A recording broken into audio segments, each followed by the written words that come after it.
Recorded? We are now recording. Okay, welcome. I call the December meeting of the Equity Board to order at 6:01. Due to the hybrid nature of today's meeting, I'd like to start by providing some guidelines. This is a reminder that the meeting is being recorded and that we have live Spanish interpretation happening in the background. We have participants attending in person and others who may be attending by computer or by phone.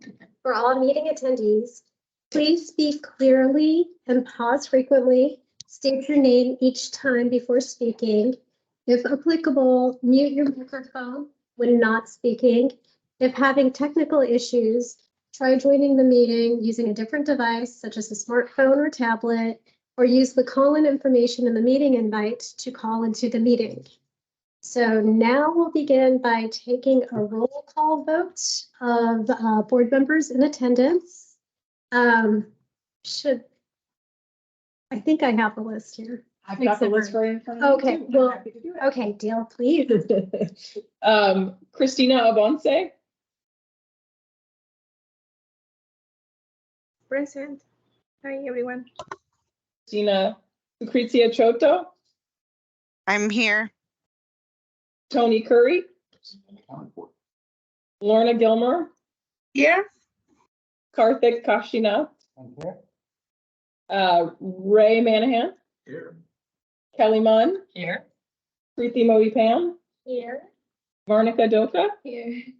and then absent tonight, Shay Fleming, excused absence, Nima Kalali, absent, and Helen Kipinji, absent. Okay, I guess, how do we want to take a moment to introduce ourselves? I guess, would you like to go first or would you like to go last? Ash? I can go first. Okay, thank you, Monica. A name and a little bit about yourself. My name is Varnika Doka. I'm currently a sophomore at Skyline High School, and I have a lot of hobbies like singing and dancing, and one of them is also debating. So I was really interested to join the equity board as well, because I'm interested in equity around the community and diversity and promoting all like rights for everyone. So We're really grateful to have you. Wow. Yeah. All right, Karthik, would you like to go? Sure, yeah. I'm Karthik Kashinath. Been at the board for about 6 months now. Fairly new resident of Issaquah, about a year and a half. I work as a climate scientist and glad to be part of the board. And Tony? I'm Tony Curry. I've been living here in Issaquah since 2015. I'm a program manager at Microsoft. I very much enjoy the equity board and trying to make our society hopefully a more equitable one for all. And it's so fantastic to see the youth involved in that. What I love about the youth today, I remember when I was a kid, the last thing I was thinking about was society and stuff like that. Your generation is so fantastic. I have 3 daughters who are now adults, and just to see them and just their passion for the world and how it should be. Much pressure to your generation, but I think the world will become a much better place because you guys are involved now when you're young. So it's fantastic. Welcome to the board. Okay, I think we'll continue on the table before we go this way. Yeah. Kelly Munn, we met. I'll give you a little bit more background. I have 3 kids who are grown now, went through the school system here. I've lived in the area since '89, but I lived in Sammamish, then moved down here about 5 years ago. I have a passion for equity. It was actually my job in it. You know, I worked for an education advocacy organization where we were trying to get more equitable educations. Still a lot to be done. At least we're talking about it now. That's the good news. And it's a passion for me in my life. So I was at a senior center event this week, and we talked about race. It was quite good. It was really fun to be at. You know, one 82-year-old said to me, you know, I don't know anything. This is really interesting. That's good. Right? No, Right? you're never too old. To No. Yeah. And that was my takeaway from, it just came up because of something that was said. And so anyway, it was awesome. Well, I'm Preeti Modi Pan, and let's say in my day job, I do like operations management, and I've been working in equity related work in higher education and then early education before that. So I've been kind of adjacent to equity for about 20 years. And I have two kids, a sophomore and a senior at Issaquah High. And so welcome. Arnica, welcome. I'm sure I speak for Kelly when I say it was a pleasure to interview you and get to know you better, and Dale. So really excited to have you present at these meetings, and we look forward to really getting feedback from you. And let's make sure we pause and always get our feedback on things. I think that's really important in our strategy moving forward. I've been on the equity board since its onset. I have one daughter. She's a junior at Issaquah High School and is very excited because she made the varsity basketball team. Nice. She has a game tonight, actually, against gosh, who's she playing tonight? What did I say, Ted? Anyway, tomorrow Skyline. That's what I'm going to see. What's this? North Bend. She's playing. Okay. That's right. Thank you. Gosh, I completely slipped my mind. So I'm really excited to be here, and I'm looking forward to the work that this team's going to do in 2024. Welcome. Do you want me to? Hi, I'm a guest here today. My name is Jen Davis Hayes. I'm the economic development manager, economic development and housing manager. Yeah, soon to be. It's longer all the time. For the city. And I'm going to be talking about the Economic Development Action Plan tonight, but I am also part of the founding member of the Internal Equity Committee at the city. And I've worked there for about 10 years. So, and I have two kids as well, but one is out of high school, but they go to Liberty High School. Oh, yeah, I can. Spent so much time with her that I'm like, we know each other. We spent a whole afternoon together a couple weeks ago.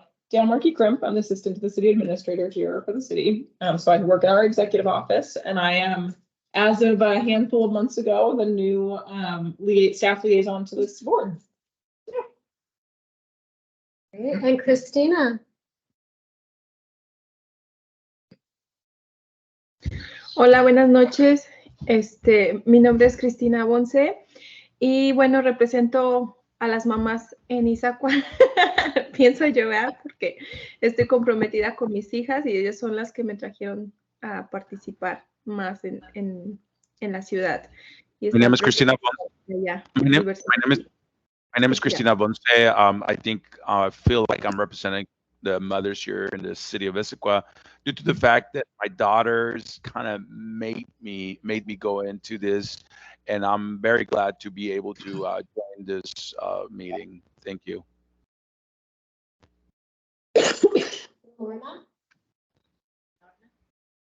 Hi, everyone.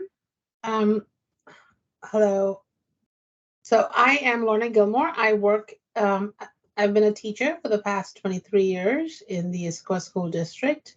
My first 15 years was as a high school teacher in Issaquah Middle, then in Dean, and now I work in the district as a family partnership specialist, which is a teacher on special assignment, and I do a lot of equity work with our families and community members in the district, helping them better understand and navigate school systems. And my department is part of the equity department in the district. I have also lived in the city of Issaquah since 2001, and I have two children in the school district. So welcome aboard to this team. And last but not least, Lucrecia. Thank you. Yes, hello, my name is Lucrecia Choto, and I moved to Issaquah in 2019. I then joined the as a commissioner with Human Services, and then I joined the committee that helped establish the Equity Board, and then I came on board along with everyone else who's here. My background in equity is just that I believe that everything can be seen through the lens of equity, and so the struggle that I've been involved in probably initiated when I was in high school.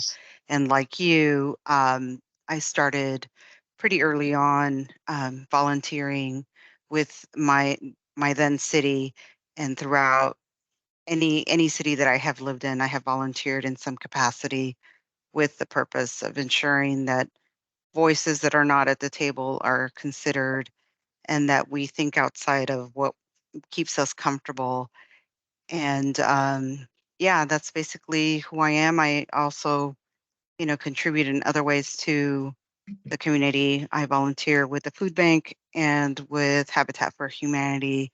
And more recently, I've taken on becoming a narrator with the Talking Books and Braille Library in Seattle. And I apologize for not being there in person, but I have a cold that I've been fighting, and I don't think any of you would want me there to infect you. So thank you. Great. Okay. Well, thank you all for those quick introductions. And now we'll move into public comments. And just really quickly, the guidelines around public comments. They are an important part of the public process. We take them seriously and factor them into the decisions we make.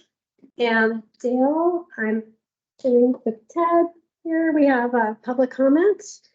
Okay. And is there anyone else who had public comment? No one else reached out to express the need for public comment. We received no emails ahead of this meeting.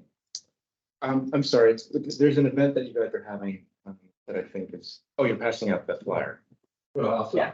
Okay. We wanted to make sure there was nobody else before we. Got it. Yeah. Okay. Well, I invite you to come to the floor. I'm Jed Lucas, I live on Newport Way. I've been here since 2013 and I have a son in high school, so all parents, grandparents, aunts, uncles, whatever. And as you know, just wanted to share that the next community building social that some of you have been able to attend, it's really open for everybody in Issaquah, but it's especially a great place to just meet people and talk about community building conversations. And that's what these socials are, as you know about. So we have the next one will be the first Saturday of February.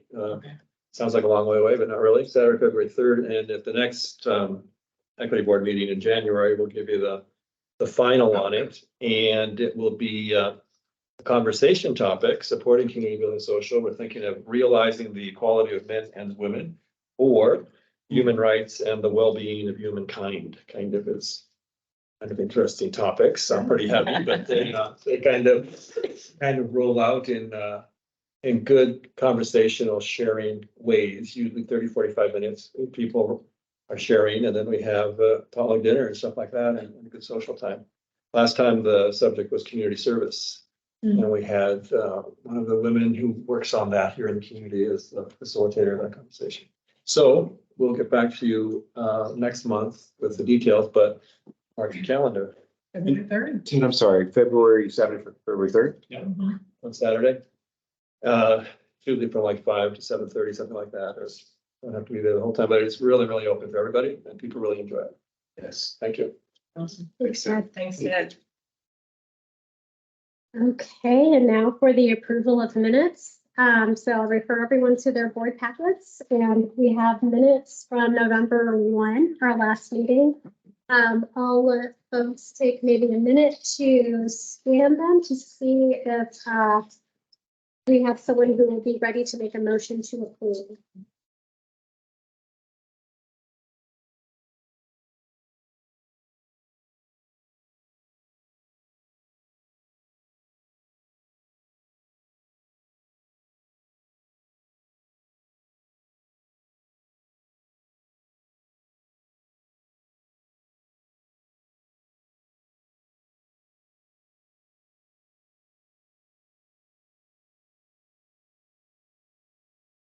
Okay, I'd like to see if we have a board member who can make a motion to approve the minutes.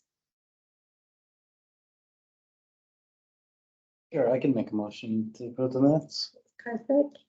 And does anyone have any edits to propose?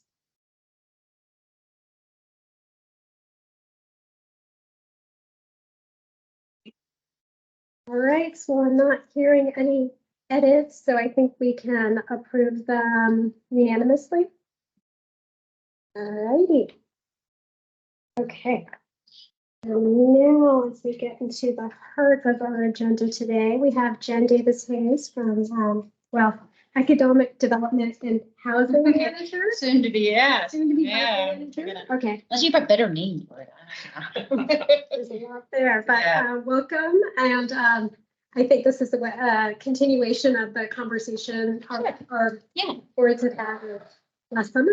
Yeah, so we were here, we had a joint commission meeting with the Economic Vitality Commission in July at the very beginning of our process for Economic Development Action Plan.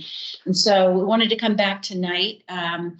We just to give you an overview of kind of where we're at and get your input on some things and talk about our next steps for our action plan. I know that planning is no fun, but we've been doing a lot of outreach and we're excited to start getting moving in 2024. But so we're going to be asking tonight just to kind of look at the vision and mission statements, the theme and the goals and strategy to see if there's anything that kind of you have questions about. And then really what's I think really important as we do this outreach to folks is to, if there are businesses, organizations, or other folks that we should be talking to, really letting us know that, because we're a team. So there's 3 people on our team, myself, and then 2 coordinator positions. And earlier this year, my position shifted a bit to include redevelopment in Central Issaquah and affordable housing. So that's why the housing thing was added in there. So really, most of this work will be done by the 2 coordinator positions. So there's a lot, but we know that we can really do more with our community partners. And so we do have some organizations like the Chamber and Downtown Issaquah Association and Visit Issaquah that we work with, but we need to get to that next level and of the rings of community groups that I think would be helpful for this. So I'm going to dive in. So we created a vision and mission statement. If anybody has ever been involved in vision and mission statements, you know how you can argue about the versus a. And so the vision statement that we created is more for the longer term. So it was really important to talk about the historic charm, but also the changes in the modern amenities that we have and the inclusiveness of our community. So pretty basic vision statement. Again, yeah, there were many edits to get here. And then our mission statement, we are looking at really focusing what we're doing in the next 3 years. So as with any plan and work plan that you have, we will continue to do anything and everything that comes our way. But if we don't prioritize and focus some of our effort, we're not going to move some things forward. So we will continue to support any business or respond to any concern that comes up in the business community throughout the next 3 years, but really deliberately focusing on trying to build up our outdoor rec, arts, and cultural businesses, as well as a home base. We feel we have a strength in there around the outdoor rec and arts and culture, creative industries, and we're known for that. I've talked too fast. Sorry, it's my East Coast. It's my East Coast. Yeah.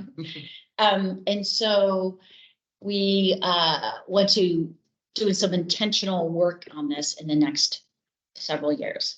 And I apologize for talking fast. I will see you. Yeah.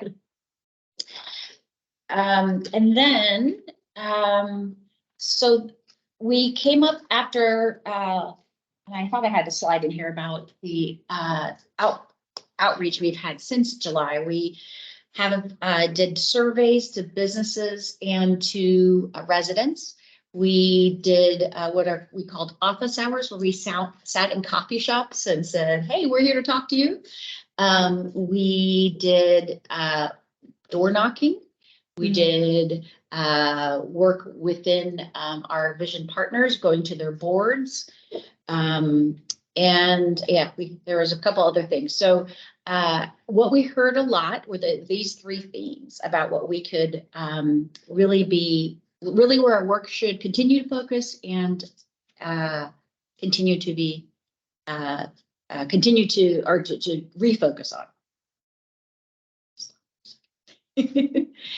There's a lot of words on this. I'm not going to read the themes, but basically theme 1, I call our meat and potatoes of our economic development work. It's really about providing assistance, referral to resources, serving as that liaison to the city, and being the internal business voice. Intentionally, we talk about the, reverse historic systematic patterns of inequitable access to economic opportunity. So really thought it was important to talk about access to opportunity as its theme. Theme 2 is how this is the area where we can really utilize our connections to bring businesses together and organizations to leverage efforts. So it may not be things that the city are always doing, but hopefully helping others, supporting others, and or bringing businesses and interested parties together to make those connections and networking. So the business to business opportunities. And then the third theme, again, I mentioned before about leveraging the assets we have. So how many people know about our amazing creative district and the Village Theater? And of course, outdoor rec, you look around. And so how can we really, and we saw an uptick in home-based businesses as well. So how can we provide the support for that to build that synergy that grows our economy? So in general, this gives a little bit more, because what does that all mean? What do you do day to day then, right? And so really under access to opportunity, there's 3 main areas here. And again, giving you some more detail. I won't read through all these, but giving you some details of what we will be doing. We have probably 41 action steps under this whole plan. But basically making sure, again, that the technical assistance, whatever that may be, is available. And one of our things that we talk about here is to build relationships to reach underserved businesses. So we have some community-based organizations that will continue to work with and grow those relationships. There's a program called the Community Business Connector that we work with our King County organization that intentionally is meant to help connect those that are not in the system now. So whether that's language, cultural, or other barriers, connecting with community-based organizations to serve as liaisons. So they may actually be with that business owner or entrepreneur with the business technical assistance to help translate / advocate, explain if it gets confusing. So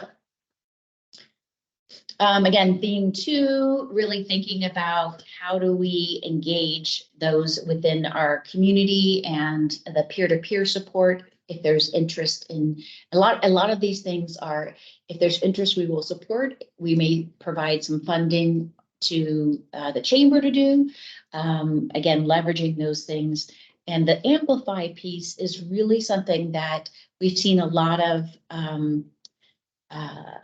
effort recently around tourism that we've supported, that our tourism organization really has benefited from. And so how can we continue to grow that piece? Because that's how people hearing it multiple different places comes back to wanting to be here. And then again, mention this. So we really, even though we know outdoor rec, creative industries, home-based businesses are a thing here, we really need to dive in a little bit, some focus groups. And these 3 quick categories, there's very diverse businesses within there. So it wasn't very clear, like, boom, this is the one thing. So, but although I will say the one thing that people do want is connectivity and that networking opportunity. And so actually, one of the things I'll mention is that the Issaquah Arts Network just was created. It's a new nonprofit that was created out of the outreach that they've done, the Arts Commission and the Creative Districts have done and heard. And we heard over and over again during our outreach. And so it's a brand new thing on LinkedIn. We, check it out. And so they want, artists and art enthusiasts, so you don't have to be an artist, to be connected to try to grow that opportunity. So so those type of things we will continue to explore. And from that situation where I asked, because they just launched it, and I said, so do you need LinkedIn training for artists who don't have LinkedIn pages, right? Yeah. And so those small little things, I got to use LinkedIn training too, but small things that we can help to leverage them to be able to access.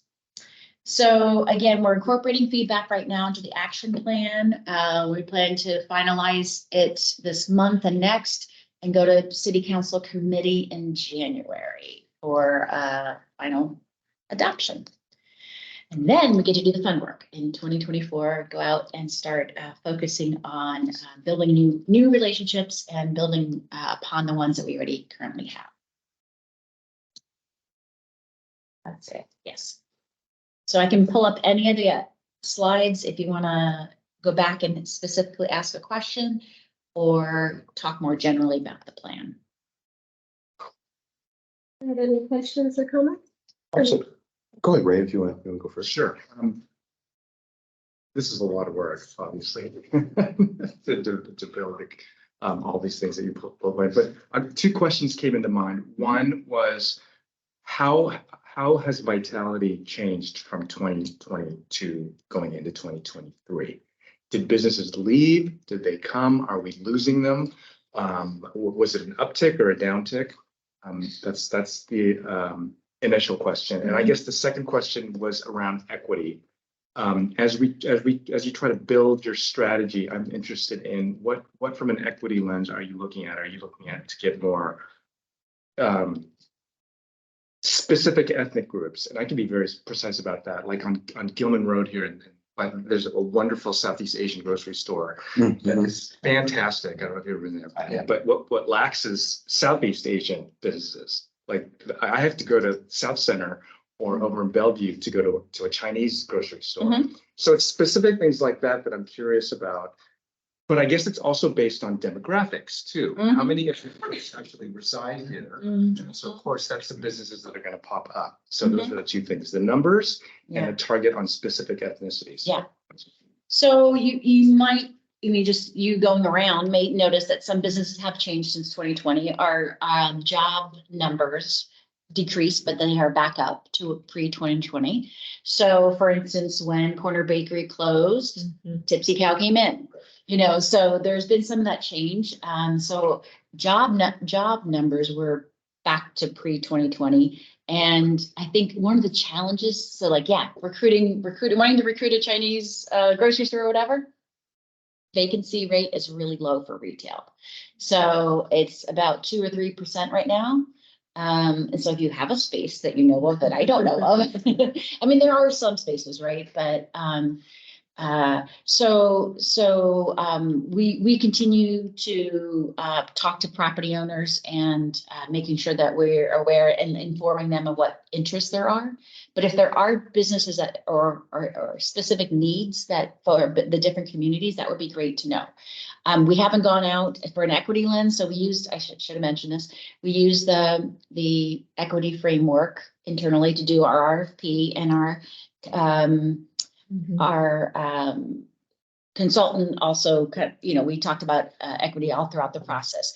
But what we haven't done is to say, okay, looking at our demographics and saying, okay, so we have a high Southeast Asian, we have a high this, they're talking to that community and saying, are there services you need or not? But that could be a next kind of thing. We didn't really focus a lot on recruitment businesses. We're talking about kind of supporting businesses, but the recruitment side is there as well.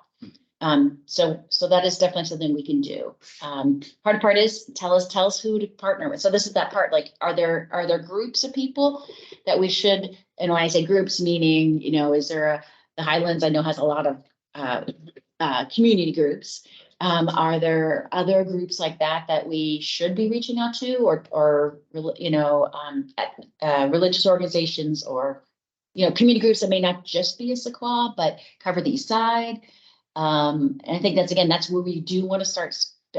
We have a long list of people that are involved in the community business connectors that we want to connect and engage in more. And that part of the question is, what businesses do you know or work with in Issaquah? What things are people in Issaquah that you're aware of from your other side of the house, not working with businesses, but with the community need? So, But there's some places, that it could fit a grocery store. We could start going talk to people. They're going to ask about demographics. Like, what would make us want to move out here? I need to see your numbers, Issaquah. How many we can show you. We can show you amazing demographics of higher than an average ancome and education and that kind of thing. Okay. So the data person here, okay. So the hard part is we don't know, getting down you say you can Southeast Asian, right? But it's like, or Asian, and it's like, what's all the breakdown within that? So we can kind of get through some of those numbers. And the hard part is we also don't know for our business owners, their demographics as well. So that's one of the things we're starting to optionally ask. We ask that in our every 4 year. Are you minority owned, women owned, veteran owned? And then we are just starting to talking about having a follow-up survey. And that's one of the questions that Dale and I were talking about today, is having an optional question, right? Because we cannot ask that on our business license because it's through the state and they have to keep everything, I guess. I don't know. So it's been really challenging too, to talk to, identify besides the, I think I know that person, right? So over time, we start to collect that information, and we collect it during the business grants, but it is something that it's harder to get. So that was a very long answer. I don't know if I answered your question. Okay. Yes, I think I'm very curious about the numbers, so I'd be curious to see. We were given some at the very beginning last year about demographics. I don't know if that's changed. If that's something that we can get an eye on. Yeah. Oh, yeah. And not to like, I don't know what we'd call it, put the cart before the horse or whatever the idiom is, but we shortly will be launching an open data portal for the city where that at a glance demographic data will be available for anyone to take a look at. Cool. Jen's hope and dream since It is. Probably since before. That's the whole reason I came to join your data management group. Well, and it'll be interesting when you see some of that data, because one of the interesting data points we found and we keep scratching our head about is that 70% of households in Issaquah don't have children under 18. You say 70%. Right. That's why I'm like, huh? That is normal for a community, any community. Because I used to run school campaigns for Bonds and Limits. So it's definitely 30 or less. We notice in the region where, besides I think Sammamish is a little higher, but we notice that we're similar, but you think Issaquah, families everywhere, right? Yeah, because we used to say that. Yeah. Families, you have to vote because 25% of you in it. Yeah. Oh, thank you. Yeah. Now we were scratching our head going, what's that? We know we have some, assisted living things, those count as units, blah, blah, blah. But it's not that much different. So, okay. No, Tony. Yeah. Okay, so this is Tony Curry, everyone. My question, Jim, one is back to the mission statement, if you mind going there. Is it more aspirational? I kind of feel like, okay, it's like Jim Kirk, Star Trek, 3-year mission. Yeah. So is it aspirational for, maybe it wasn't mission statement, maybe. Is it vision? Yeah. It's more aspirational. Okay, yes, it was more aspirational. Do you plan to, let's say, as you go throughout 2024, to maybe iterate on this in different forms, or is this pretty much going to be 2024's mission statement? No, this is vision for longer. So this, so we want this, if our next update in 3-4 years, unless things have changed, we're thinking this is the longer term. So is there something missing or something you suggest? No, I wouldn't say something missing at all. I was just, well, maybe it feels like, like when you make something, a recipe at home, and it's like something's missing. Yeah. There's something missing. I just don't know what it is. Okay. And maybe you guys talked about it in the last meeting. No, we didn't. Because we didn't have a vision statement in the last meeting. So we just, again, I feel like there's something. I'm not sure what it is. Yeah. Right now. No. I mean, if you're willing to allow us to maybe talk about it a bit more and get back to you. Of course. Yeah. My other question, Jen, is about if you don't mind going to the theme slide. In your themes, you talked about what the systemic patterns of inequitable access to economic opportunities. Of course, there's so much. I mean, I'm a veteran. I know my friends that are veterans have not been as blessed as I have to be able to find gainful employment as far as gainful businesses and whatnot, as well as from a racial component as well. You might have talked about this in the previous meeting with the coordinator position, but are the coordinators doing, as you answered Ray's question, recruitment to, let's say, demographic groups, as well as in that process, helping them navigate the universe of grants and small business loans and different things like that? Is that what the coordinators actually do, or will be going to? We refer to our community-based organizations. So for instance, Business Impact Northwest is an organization that serves not just, they're in Seattle, but they serve actually the whole state. But and so they actually do have a veteran center, a women's center, a minority women's center. Yeah. So so we have organizations that we would connect them with. We do try to, connect them with the multiple things that they may be interested in. But as far as like recruiting, so like, are you saying, do we go out and specifically try to find veteran-owned businesses? Well, maybe not from an active standpoint, but maybe even from a passive standpoint, whether that be, let's say, a McCord Joint Base Lewis McCord is right here. So let's say soldiers who are maybe officers, and not that non-officers wouldn't have the aptitude to start a small business, but a pamphlet. Hey, have you considered starting your business in Issaquah? And, or right down the street, come and talk to us. Yeah. So I'm smiling because we're just finishing up a how to do business in Issaquah. So it kind of has our little sales, why do business in Issaquah, and then some of the steps you need to do. So we're just finishing that up. And so when there was a spotlight on Issaquah in the last Business 425 magazine, 425 Business magazine. And we took an ad out, like encouraging people, consider doing your business here, so trying to build upon things like that happen. And then in that same issue, they had the mayor, talking about, the business climate and that kind of thing. So this is a piece of like, tell us like who we could be going out to and connecting and saying, if you're interested in starting a business. Now, if somebody lives in Tacoma, they're probably not gonna want to, like it's a far reach, but if somebody comes from Sammamish, we're not going to be like, go away, because a lot of the organizations serve regionally. And I think so. We used to do through the Startup 425 program, like 101 business workshops, and we discovered during the pandemic, a lot of organizations started doing that. So we kind of pivoted and said, that's great. They still do them. We are doing entrepreneurial, like co-working and panel discussions, really focused on being one. So we're trying to offer something different. So those things still exist. Yeah. So before, like it was held the Issaquah Library. I mean, okay, which ones are in Issaquah? I know who wants to start in Issaquah. And sometimes people walked away and said, oof, I don't want to start. It's more than I thought, right? And that's good because then they're not losing, money and time on something that doesn't work out.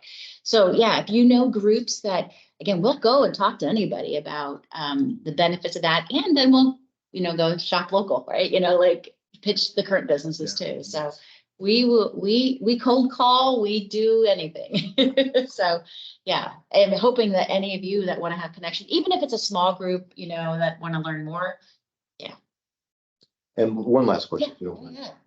What about, let's say, organizations that really help out, let's say, with skills? Because we find, not we, but of course, one of the reasons why businesses fail is oftentimes education, especially restaurants and stuff like that, because they don't really know like how to really. That's one of the hardest businesses to run.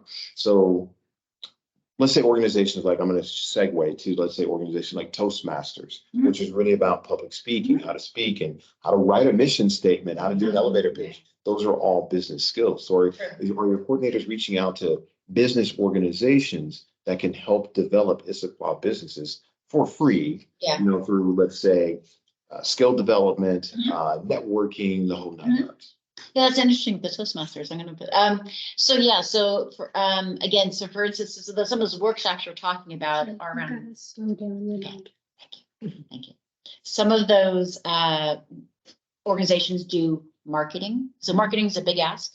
Finances, because you're right. Somebody who opens a restaurant is a great cook, doesn't know how to manage employees, doesn't know how to, costs, stuff like that. Yeah. Exactly. So yes. So when I say that we have that community business connector group, the technical assistance providers they go to provide all of that usually.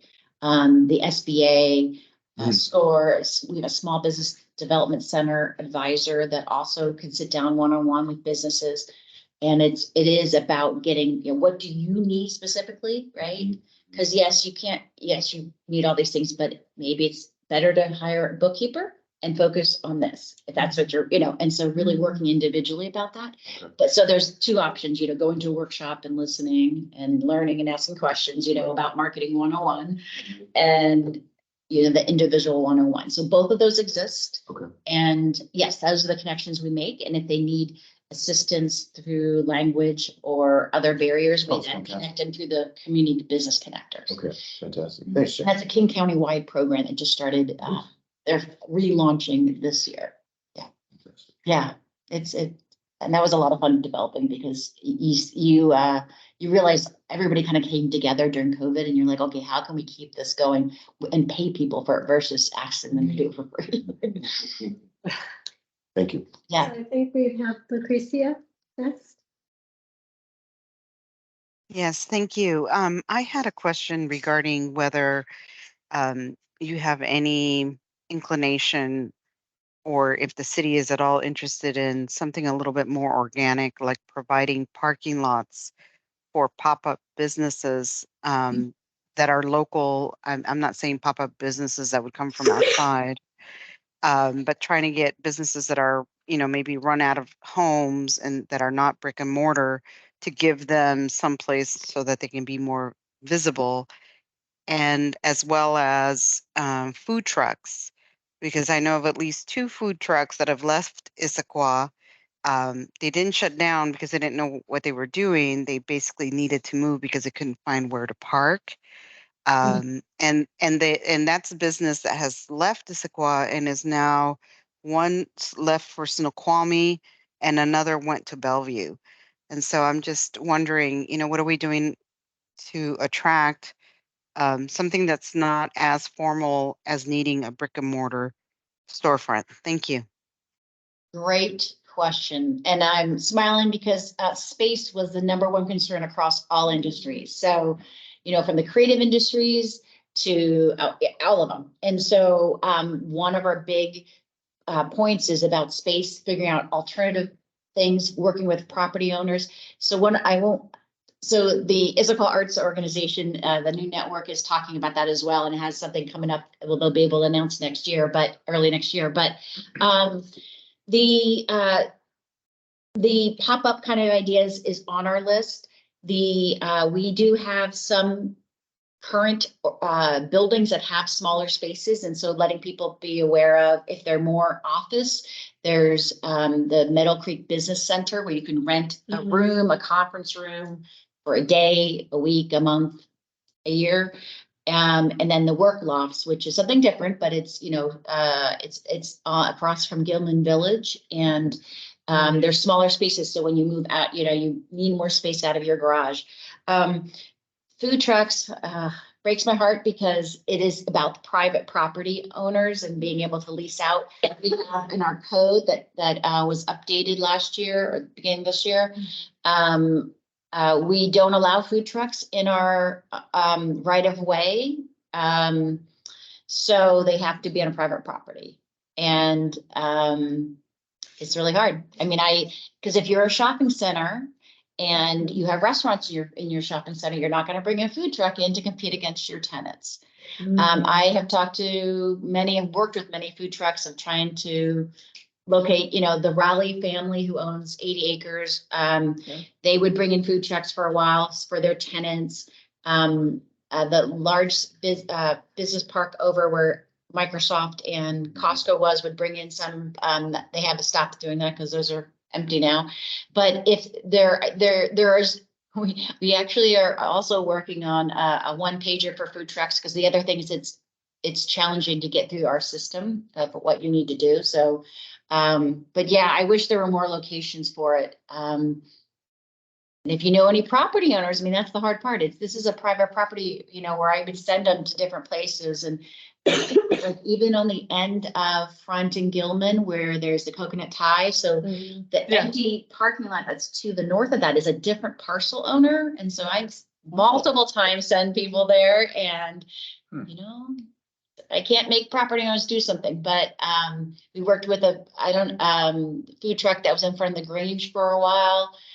Yeah, I know we lost we lost a few of them, and we fought. So when they first had the Title 18, so this is a little bit of we advocate for the business voice. When the Title 18 rules first came out, it said, you know, it was stricter around food trucks and not wanting them there for more than a month total. And we said, hey, food truck owners, this is what they're saying. If you want to talk, you know, come to council. And so then they did, and it ended up changing the rules a bit. So, but it really, yeah, it's a challenging one. And so we could talk about, we don't want to do too many events, but we could talk about, you know, bringing them into more events that the city does, hosting, you know, food truck rodeos. You know, we do get guff then from our restaurateurs. So, but I understand both sides of and how most of our food, what I pointed out during Title 18 is most of our food truck owners were minority owned and women owned. Yeah. So, you know, it's kind of that extra little push there. So, you know, we can work with our organizations when they have events to bring in food trucks, as they're able to. Yeah, and again, if you know any property owners that you think would be willing to do that, it's private property. Yeah.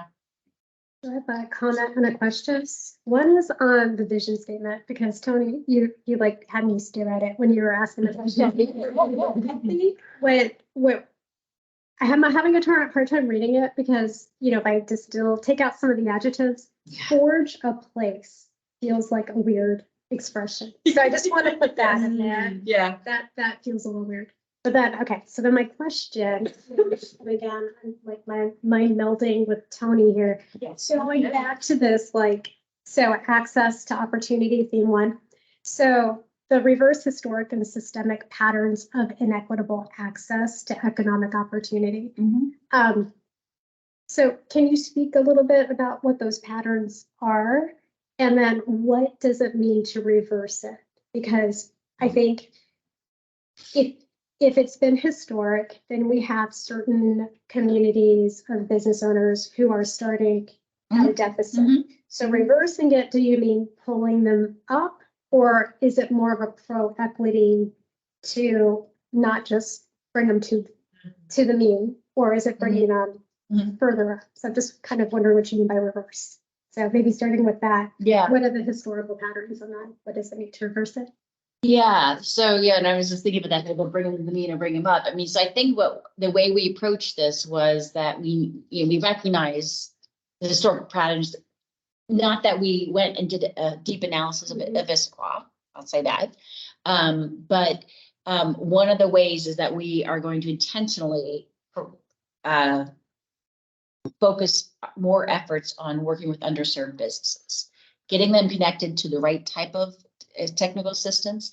We don't have money for grants. People talk about grants all the time. There's no grants allowed to businesses in the state because of our state constitution. So it's, you know, and finance loans aren't always what they need, right? So it is really about the services. We also, and so part of this is working with them to find out what they need. But we have the Welcoming Week where we want to do something to promote businesses.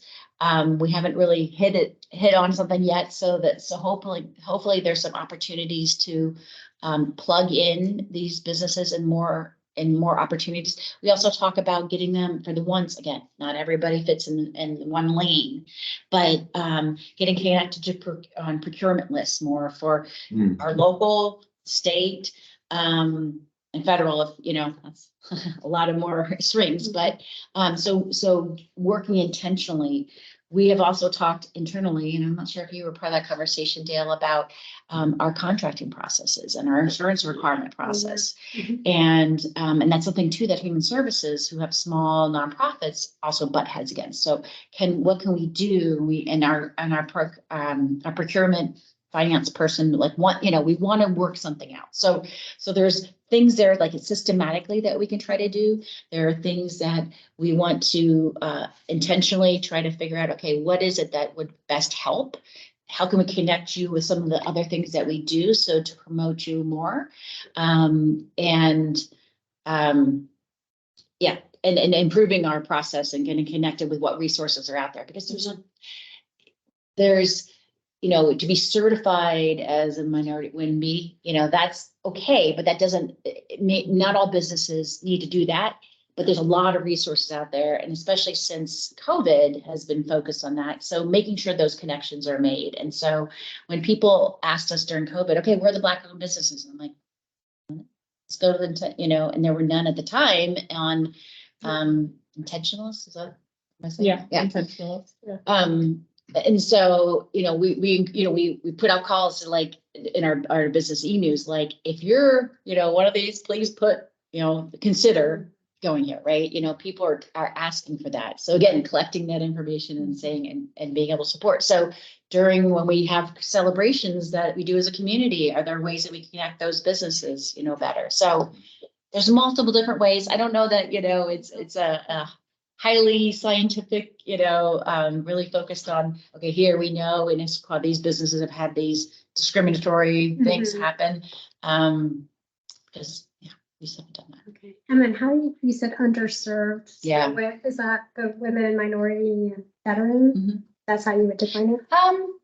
Yeah, I mean, it may be some folks that have other challenges, other barriers, so maybe if you have some type of disability, yeah, so we didn't specifically call it, I didn't try to, we have a better word to use, but it's just people that aren't connected already with services, and or they already have, relationships with their banker that, they don't need to work with us to work with a community development financial institution to get, technical assistance or loans. So, yeah. I'm sorry, but this is Tony Curry again. So I do have another question. There's something you brought up, Jen. You mentioned that the city of Issaquah doesn't have the resources for financial grants. It's been a long time, like since I worked in the grant space. I'm going to say like the late 90s, early 2000s. But I do know in the technology space, there's a number of companies, or even out of the technology space, who won't actually, let's say, support a financial grant, but will support let's say, equipment grants or software grants, like Intuit. At one time, they were teaching as well as providing QuickBooks to businesses on a grant basis if a grant proposal was written. Cisco, can't believe I forgot about that. Cisco would provide Cisco servers to a business if they needed it. It would be an older server, but it was still a decommissioned server. And this was in the late 90s, but they would do things like that. Xerox would do some things with the bigger copy machines and different things like that. Would the city of Issaquah be willing to support and connect with these companies who would, like, not from a financial basis, but even from a training basis? I think there was another company, that's a big technology company. I can't remember who they were, but they would even sit on your board if you wanted to, like, you were, having a board for your particular business or whatever. They would donate, let's say, some people from from the executive management team or C-suite that would help you out in structuring your board, sitting on your board and be an advisory. So it wasn't monetary, but in a sense, sort of. Much more. Exactly, yeah. Expertise, Yeah, and I think we saw, again, a lot of that happening during COVID. Like for Comcast had grants, but it wasn't really grants. It was like media buys and that kind of stuff, right? So they didn't actually give money, but they gave a value. So yeah, I think it's knowing that now a lot of the business we work with are, 1 to 10 employees and 10 sections, So, so part of that is they may not have a board, they may have that kind of thing, but how they may need QuickBooks. Yeah, right. So I'll look that stuff up, and I think those are the treasures, those gems that if we can find that, because we have searched, and there's online portals of like, here's resources, right? But there's always something more. It's kind of like when you talk about all of our high school kids going for scholarships. There's like, then you hear about scholarships that don't get applied for. You're like, what? You know, there's reason how, right? So that's really sad. Yeah. Go. Yeah. Yeah, they do it. There's a lot. Yeah. If you can find them. So yeah, if you can, yeah, if there's any, again, that's, I think the last thing of like, how can we connect? Who are these people? Like, so in your worlds, if there's somebody, you know, that knows somebody, yeah, you know, and this is something too that we should be working with the chamber for, right?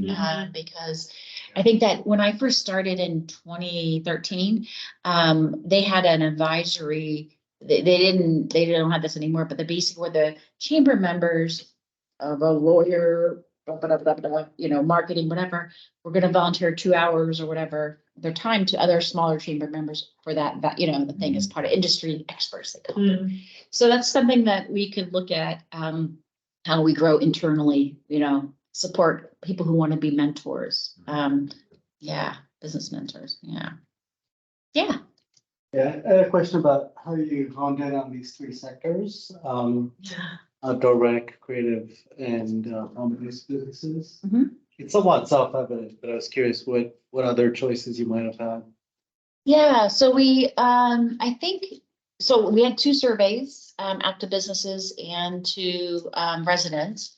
And I think one of the things is because there's a lot going on with the creative district, we've been working a little bit more with them but there hasn't again been like this is how we're going to support you. So I think that was a given that it made sense to, because there seemed to be, the creative district is about creative industries, not just artists or events. And so that was what spoke to us. And outdoor rec is like our brand that we don't ever just say, right? True. Yeah. Right? Yeah. And so for the whole 10 years, people, when we were talking about branding, it's like, we don't need to do any work on it. It's outdoor. Now, because REI moved here, boom, we're building on that. Because Village Theater is here, we're building on that. So this is a thing in economic development, I'm sure in any of your worlds, if you could, it's best to build from what you have, some assets, right? As opposed to like, oh, I want to be a biotech center. Okay.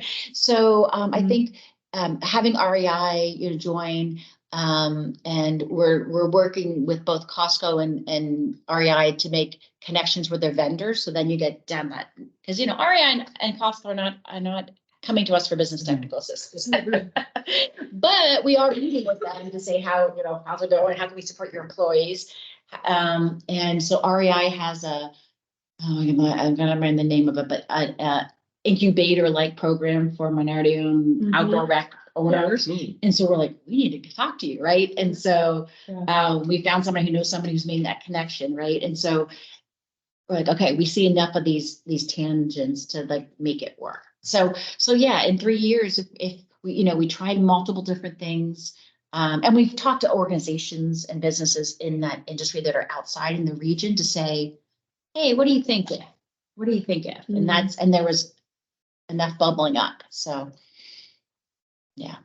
So when you feel that, you know, you feel that yes, then you're like, okay, this makes sense. And then in the home-based businesses, we held our first work from home, we call it, or work from here, networking event in May. And they're like, oh my God, thank you for, we don't feel connected to the city. Thank you so much for doing this, blah, blah, blah, blah, right? And so we're like, okay, you know, it's one of those that we send a welcome to Issaquah letter when you first start, but you know, how do we continue that when it is very different? They don't need that storefront.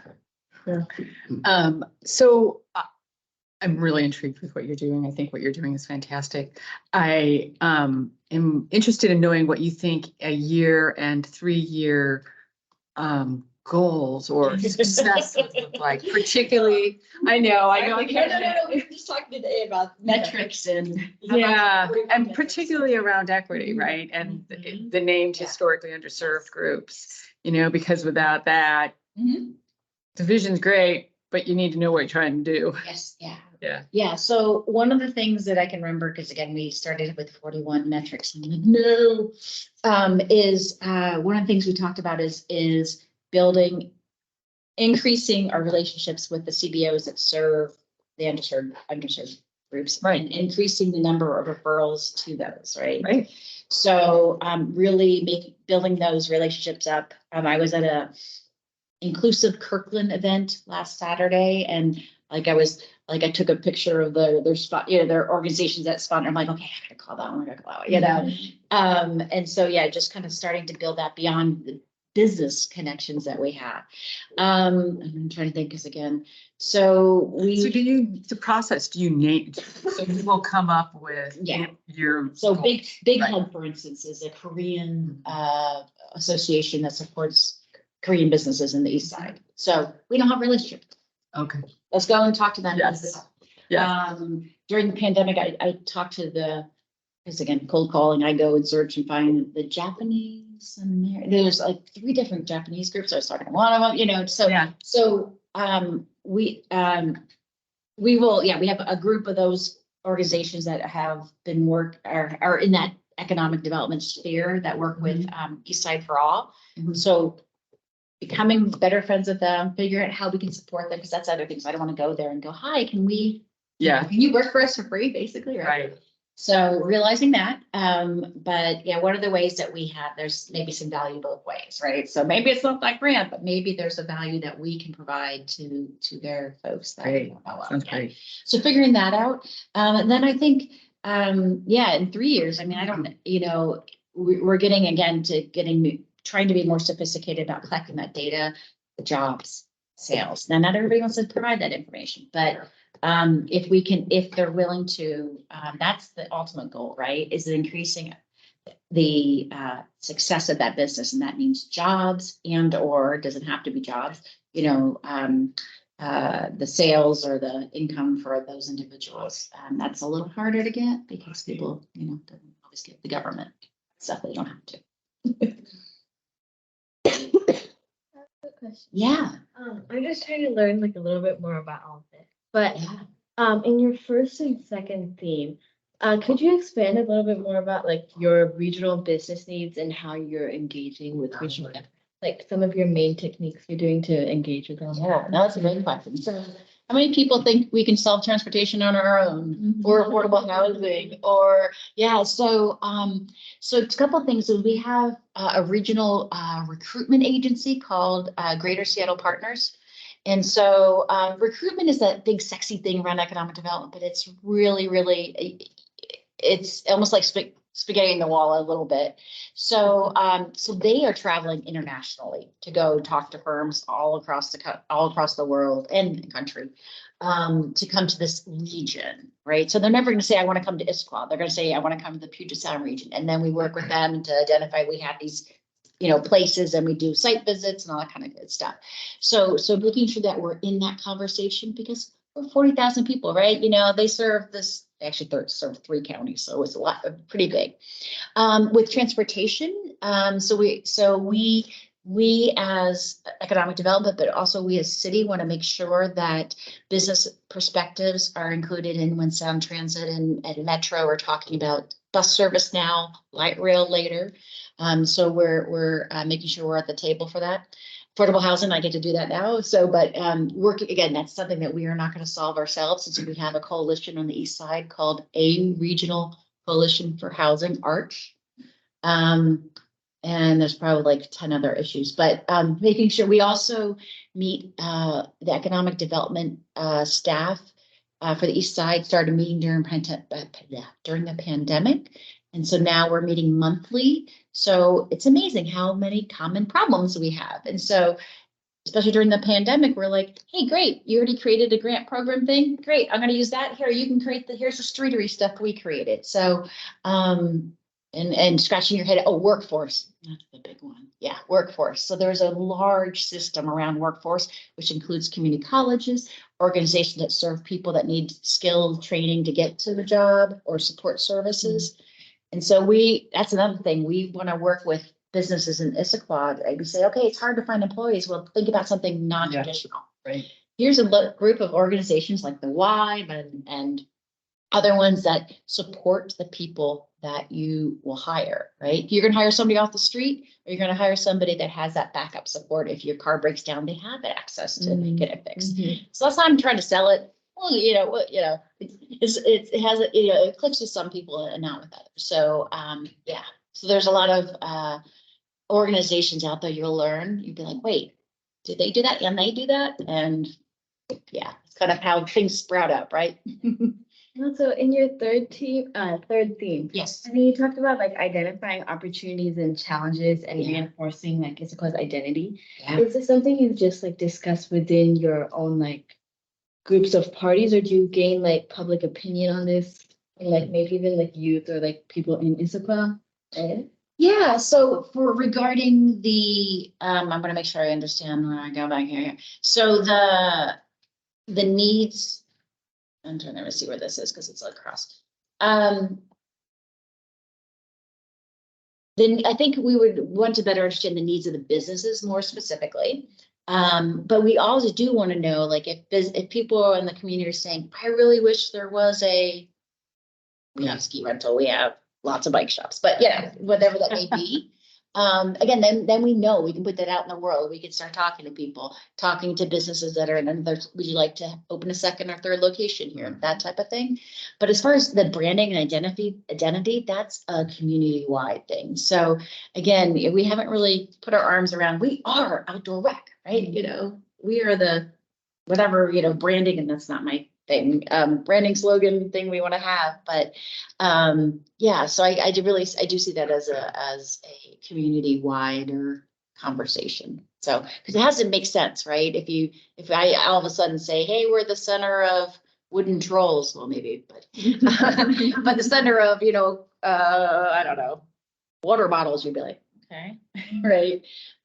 So it has to make sense as well. And so if the community's going, yeah, whatever, that's stupid. That doesn't help us at all. Because we want, like, if a new business comes to downtown, like, so say, and they're like looking to do business here and they happen to see you and goes, hey, what do you think about Issaquah? Blah, blah, blah, blah. And, you know, I hear you're the center of outdoor rec. Oh yeah, I go hiking all the time. I go to Lake Sammamish. That's that, you know, it's real then, right? As opposed to something going, outdoor rec. Never heard of it. Okay. Well, and Christina has her. Oh, She was first. Yes. okay. Christina. I assume she's not waving this time. Okay, we have Christina and Ray, and then I think we need to wind. Yes. Yeah. Yeah. Okay. Ok, gracias. Bueno, ahorita que estaban comentando de negocios, me viene a la mente toda esa gente que no tiene forma de cubrir sus rentas de momento y que tal vez quisiera hacer un negocio ofreciendo servicios personales. ¿Cómo apoyan a estas personas? Y a la vez, ¿cómo se apoya creando confianza para que el público contrate sus servicios?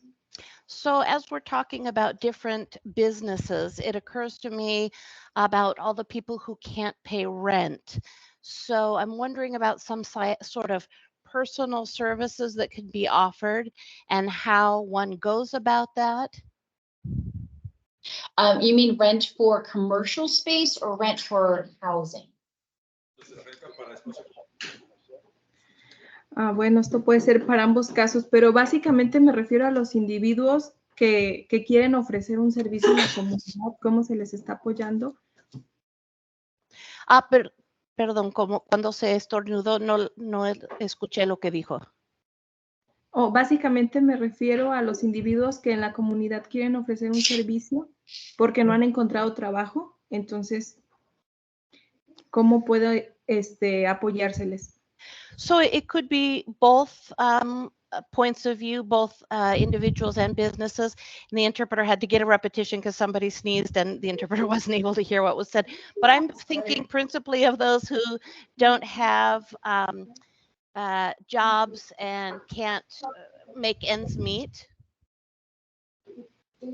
So more residents and business owners. I'm sorry, I just want to make sure I answer that question correctly. Quiero asegurarme de que sea la pregunta correcta para responderle bien. Entonces, estamos hablando de personas, individuos o familias, no de negocios o empresas. Familias, ajá, individuos. Right. Families or individuals. Okay, so I think then I would connect them with our human services programs because we work with business owners and business programs, but and it doesn't mean a business owner can't have that need as well. So we would connect them with our human services program, which I think Monica, you remember Monica, is the queen of. So that's how we would help. And we, for instance, we are working with their transitional shelter program, try to connect with businesses to help the people there. But Yeah, I wouldn't have access to resources for residential rent or. Pero más que recursos como para ayudarles a que cubran la renta, es recursos que les ayuden a ofrecer sus servicios y generar ingresos. ¿Eso lo están cubriendo? So I was referring to maybe services where you can help, you know, they're not able to pay their rent, and maybe there is some sort of service rendered by the city where they can offer their services or work, and that way they can generate some funds to cover their expenses. Oh, to work in a business or to work in the city, you're saying? Is that what you're... No, no realmente, o sea, para trabajar y generar ingresos, es como, por ejemplo, cuando piden personas que quieren cuidar hijos, que no necesariamente tienen una licencia, pero que quieren generar dinero y veo que se les complica encontrar un trabajo. ¿Cómo se están ayudando a esas personas? Well, like, I'll give you an example. For instance, a person who's trying to generate income. We're talking about generating some sort of income. People who are struggling, for instance, they can offer some sort of service, like, let's say, taking care of children. Is there any way that, and they don't have license to do so, is there any way, for instance, that type of service could be provided so they can generate some income? Yeah. Okay. So if someone wanted, for instance, to become a licensed childcare in-home provider, yes, we would connect them with, again, the community organizations that can help entrepreneurs. That's an entrepreneur, right? So they don't have a business yet, but they have an idea or they've been doing something on the side. They want to make it more formal. That's exactly who we work with. So we would make sure, because the thing is, we wouldn't want to tell people, just don't worry about the licensing, don't worry about the permitting. You know, we got to make sure that it's a safe business and that they're being protected too. So yes, we would work with anybody to take whatever dream they have to turn it into a business. And again, I think entrepreneurship is what most of our business organizations are best at. Ok, y si hay personas que queremos, no sé, contratar sus servicios y asegurarnos que sean confiables, ¿la ciudad está apoyando de alguna manera a estas personas para, no sé, algún sitio o algún lugar donde podamos obtener esta información y saber que son personas confiables y que son personas que viven en la comunidad a las que vamos a ayudar? So, like, for instance, there are people who need some help, and we're in a position to hire them. Is there any sort of way to check if they're reliable, if they're a good source to hire? And also, is there a place where we can verify that they're businesses that are local? Okay, so we the city wouldn't talk about reliability. I mean, that's, maybe the Yelp or wherever, Angie's List, whatever, Better Business Bureau. We could confirm that they are they have a city business license. There's ways to look up on the internet for if they're registered with the state, if they're a contractor, you have to be bonded, all those things we can look up. We can help people look up, or they can look up themselves. And was there something else in there? Was there anything else in there? Did I miss a part of that?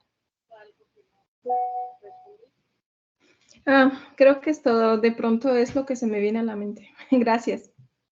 I think you got everything. Right now, that's all that I can think of. Thank you. Okay, and please encourage people to contact us if they are interested in starting a business. That is our bread and butter. I'll be very quick. For us here, I think a good action item is when you're sitting around at a dinner table, and especially for those of us who have kids, talk to them and say, why are you going all the way out there? Is there nothing here similar that can provide that service to you? And maybe that instigates some good discussion and comments about, oh, that business would do well in Issaquah because we're having to drive our children all the way to Seattle. Well, to get something. That's a great idea. So we have a business, Issaquah Loyal shopping guide. That's now for the holidays. You can go to visit issaquahwa.gov. I'm sorry, org. And we want to do 2 more next year, updating that list. It's not a directory. So what we did, we worked with some teens to develop the teen gift list. So if you have ideas that you want to create a list, you go, so we right now in spring, we're going to talk about dads and grads and moms, you know, that kind of stuff, gardening, you know, so, but if there are things that you hear that, yeah, the teens are going to whatever, we may have it and or we could then, you know, start to try to get it here. Yeah. So we would love that kind of input because that's, you know, it's really fun to kind of show off what we have here, right? Yeah. So I love that we talk so much and I want to keep talking. And I don't know if you know, we invited you to a social gathering on December 13th. I know. I forwarded to you. How fun is that? So read all my emails the moment I get them. I know. So December 13th, over at the Environmental Watershed Center or Watershed, it's up at the Fish Hatchery at 7 o'clock till 8-ish. So we have our economic vitality meeting that starts at 6. We're going to do an hour of talking about metrics. Woohoo! And then we're pausing and invited your commission and your board in, Planning Policy Commission and Arts Commission, because we have worked with you all throughout the year and we have enjoyed so much that connection. And again, wanting to talk more, right? So we thought, let's have this, it's not an official meeting, so I don't have to worry about quorum, but I do need to make sure we have enough refreshments, light refreshments. So if you can attend, just let us know. If you decide the last minute you want to come, don't not come because you didn't RSVP. And yeah, so we would love to, I mean, be able to connect with the people that are on our commission, which I know last time it was hard. We didn't have everybody in the same, which is, you know, hard. But they want to continue this conversation. And I think as hard as it is sometimes to get a joint commission meeting, I think those are just have been really not just fun, but just like enlightening because you kind of hear perspectives that are like entwined and you're like, oh yeah, and then there. So yeah. All right. So we look at all of you to help us implement this. And I don't mean like to work every day, although unless you want to. But there's lots of opportunity and ideas that everybody has, and we are not the experts at all of this, but we definitely have a lot of resources we can connect with people with, and who knows, right? So awesome. Thank you, Jen. Thank you. Yeah, sorry it took so much time. And as is always the case, you know, if you're like me and you need to sleep on things, so maybe Yes. before your full thoughts are formed, feel free to follow up Jen and you over email. Yes, please. Yeah. Awesome. On to you, Dave. On to me. Hello, everyone. I'm always here, but I'm often silent. I'm excited to get a chance to present a bit of an update tonight on our cultural and religious calendar pilot that we've been engaged in over the course of the last year plus, really with the intention tonight of doing 2 things. Sharing an update on the calendar, the pilot implementation that occurred in 2023, so over the course of this year, and then also to collect feedback ahead of, I'm not sure permanentizing is a true word, I might have made it up, but we'd like to move from pilot to a permanent calendar, knowing that of course the dates will change every year, but that specifically we'll talk about the days of utmost significance on that shorter list, finalizing those with some caveats, of course. So that's the hope for tonight. And I've got 2 specific questions, long questions, but specific questions I'd like us to consider. Are there any cultural and/or religious holidays missing from the overall long calendar, the 100+ day calendar, that we should include in the final and permanent calendar? And do you support the changes that have been made on this shorter calendar, given the community feedback and the input that staff received over the course of 2023? Lucrezia, before I move on. Yes, please. I don't believe we have any, but if we do, forgive me. But if we don't have them, I would like for us to reach out into the Native American community and see if there are events that are important to them, that we should be including, and that we as a city should eventually consider having days off. For example, Indigenous Day. I don't know if we do that already, but if not, that minimally needs to be added.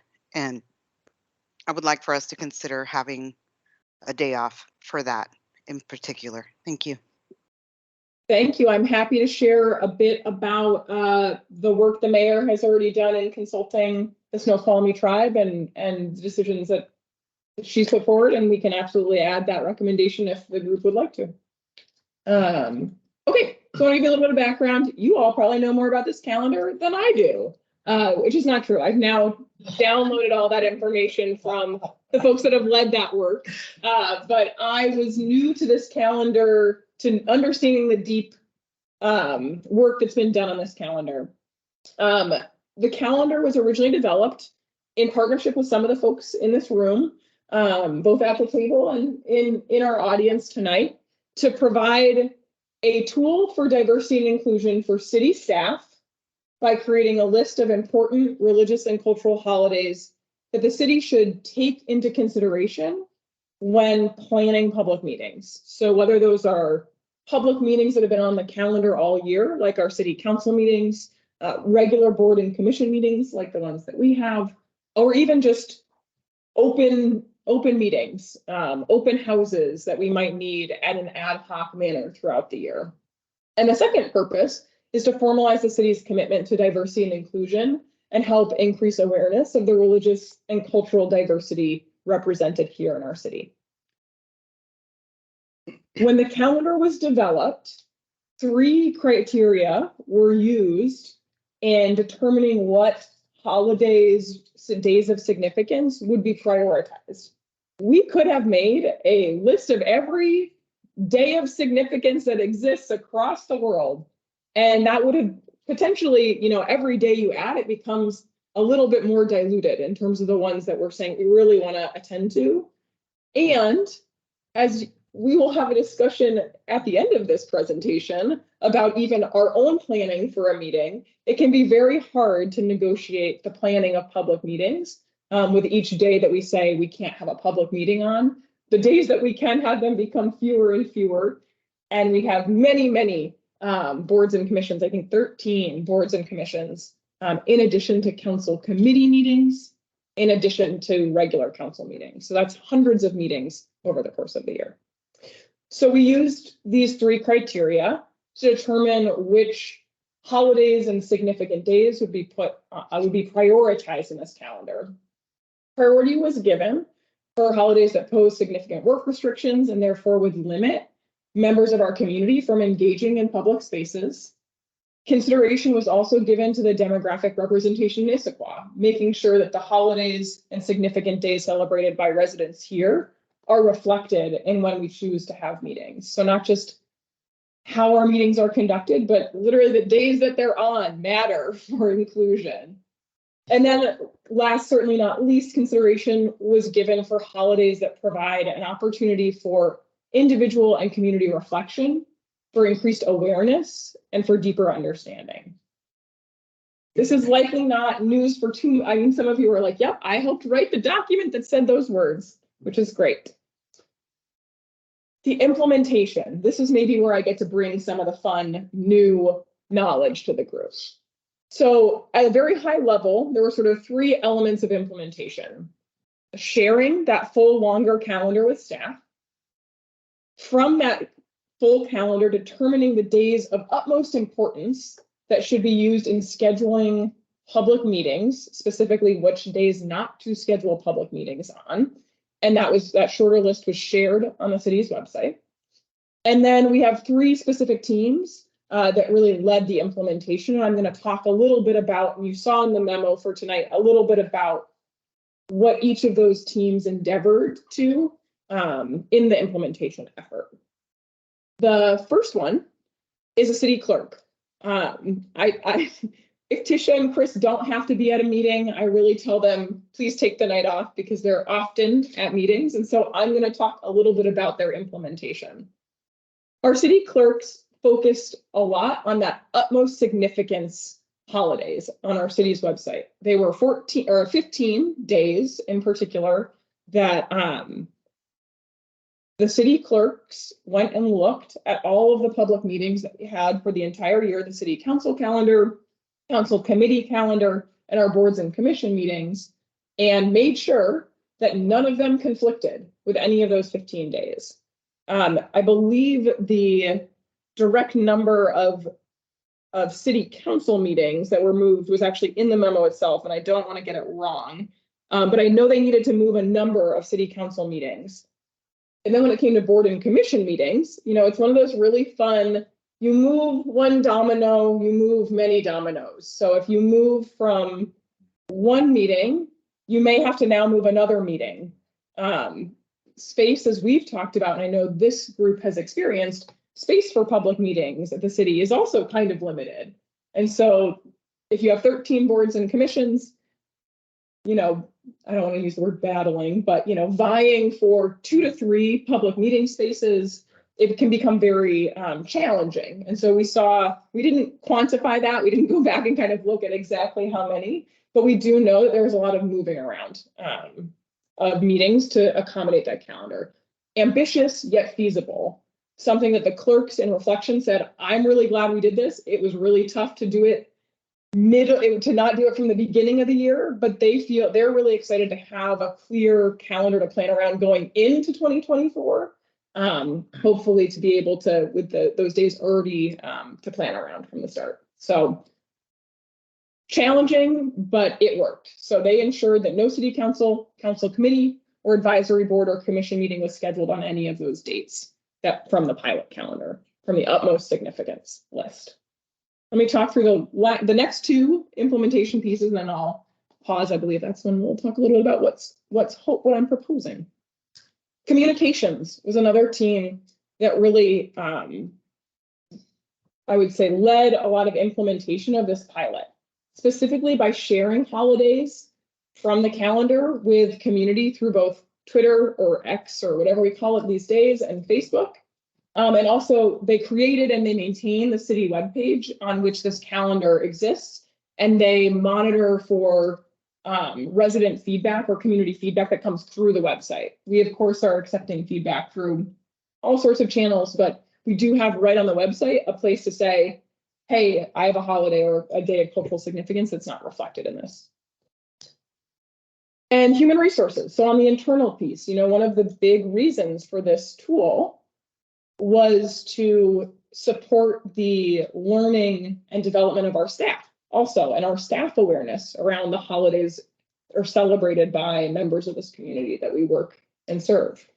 I realize there's words up there that maybe don't make sense, so I'm going to explain them a little bit. So the holidays are shared with our staff community through what we call the Chronicle, which is our internal newsletter. I know we can't avoid it over here. If it's not qua something, it's salmon something. But HR making an effort to make sure that at the start of every month that they share not just that those holidays are happening, but share the information that the human services team and that you all gave feedback on about each of those holidays. Also sharing the option for staff to put calendar holds on their own work calendars so they can be aware of those days as they come up over the course of the week. That also helps with some of the planning and scheduling that we talked about before.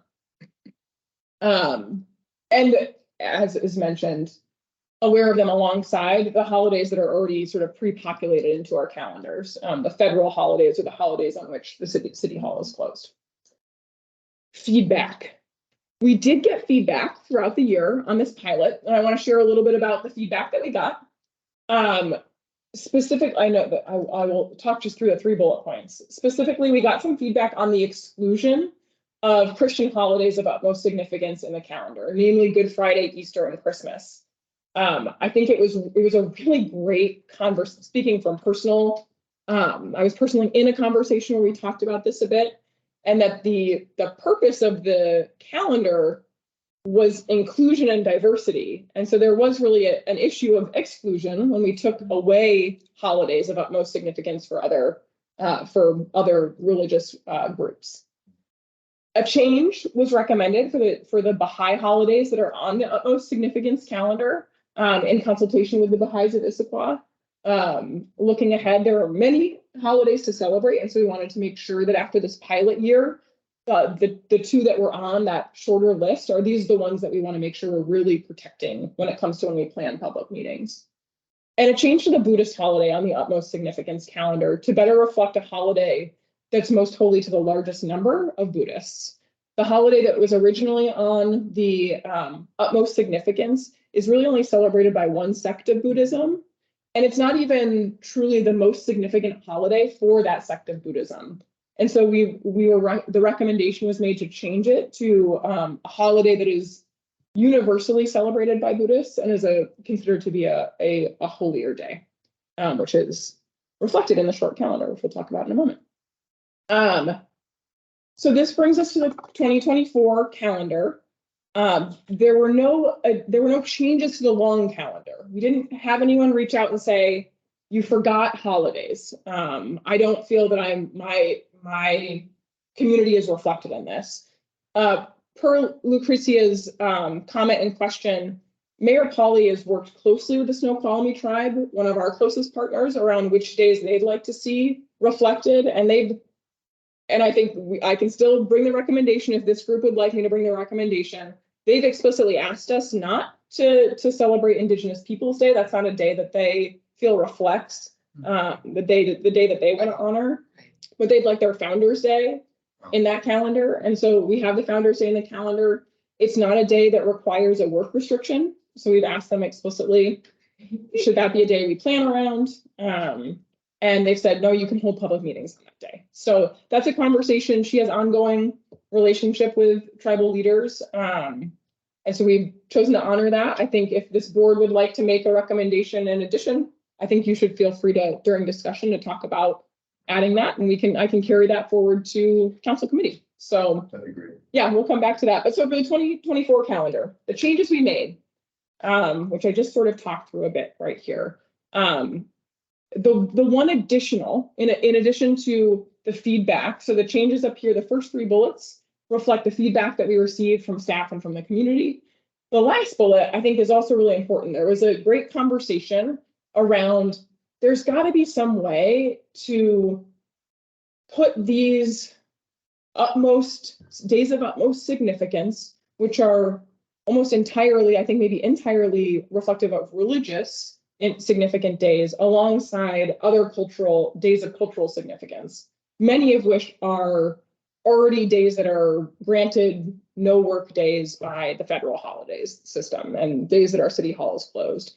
And so this shorter list that you see in front of you is longer than last year's short list.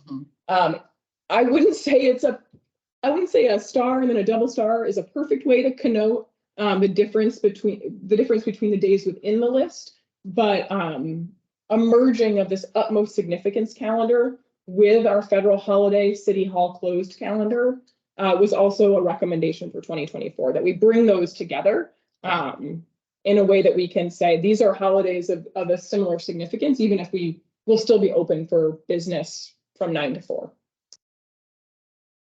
Timing and next steps as it's helpful, and then we'll come back to the questions. Input from y'all. Excited to hear your thoughts on this. In many ways, the folks that have been on this board for over a year now, you've had touches on this item before even I've had touches on it. From here, whatever you recommend will go to City Council Committee in January, late January, I believe the date's the 23rd, and then we'll go to consideration for City Council for permanent adoption.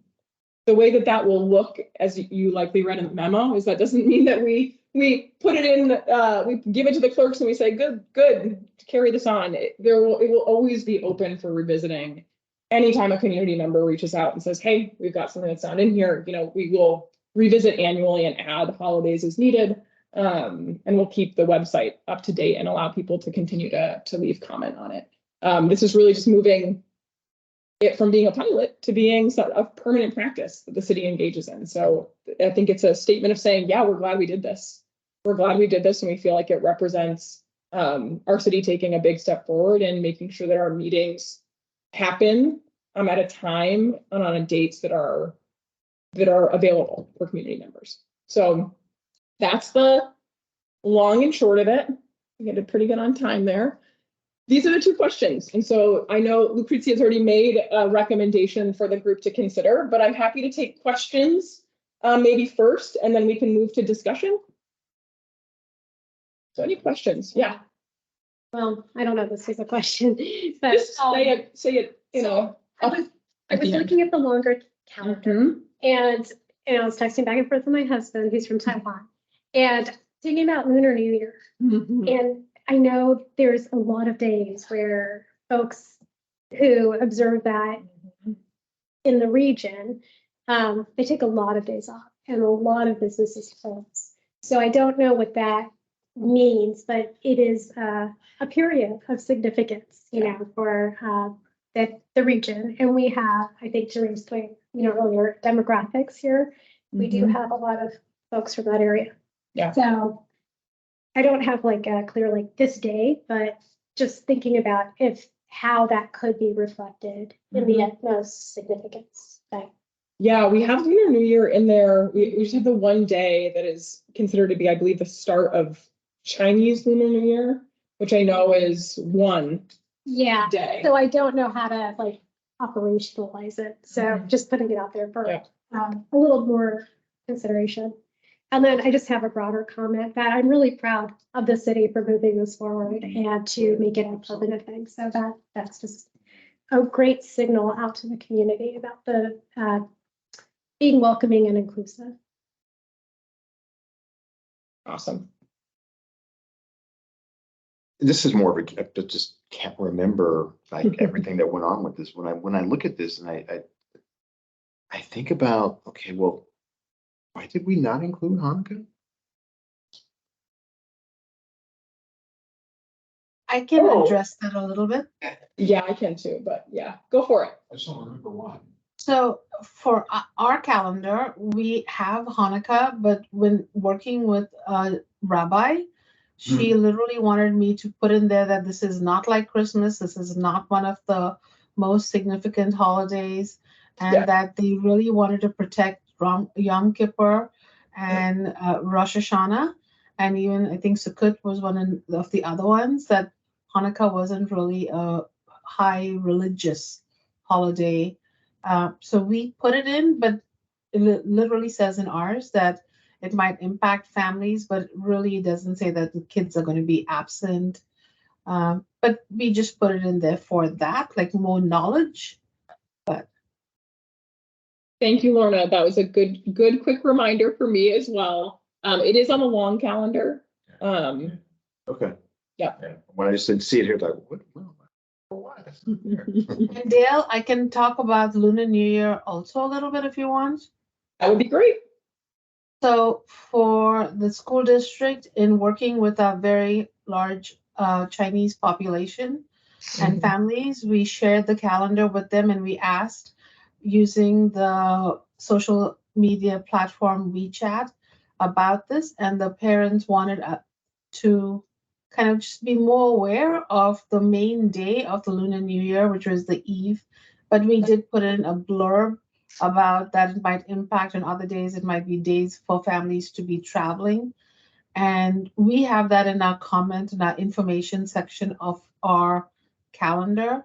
And I'm wondering, Dale, if the day is put in there. I know we're playing with the same idea of adding this to our, how do we share it more effectively with our staff? But the idea was to maybe put it in the notes.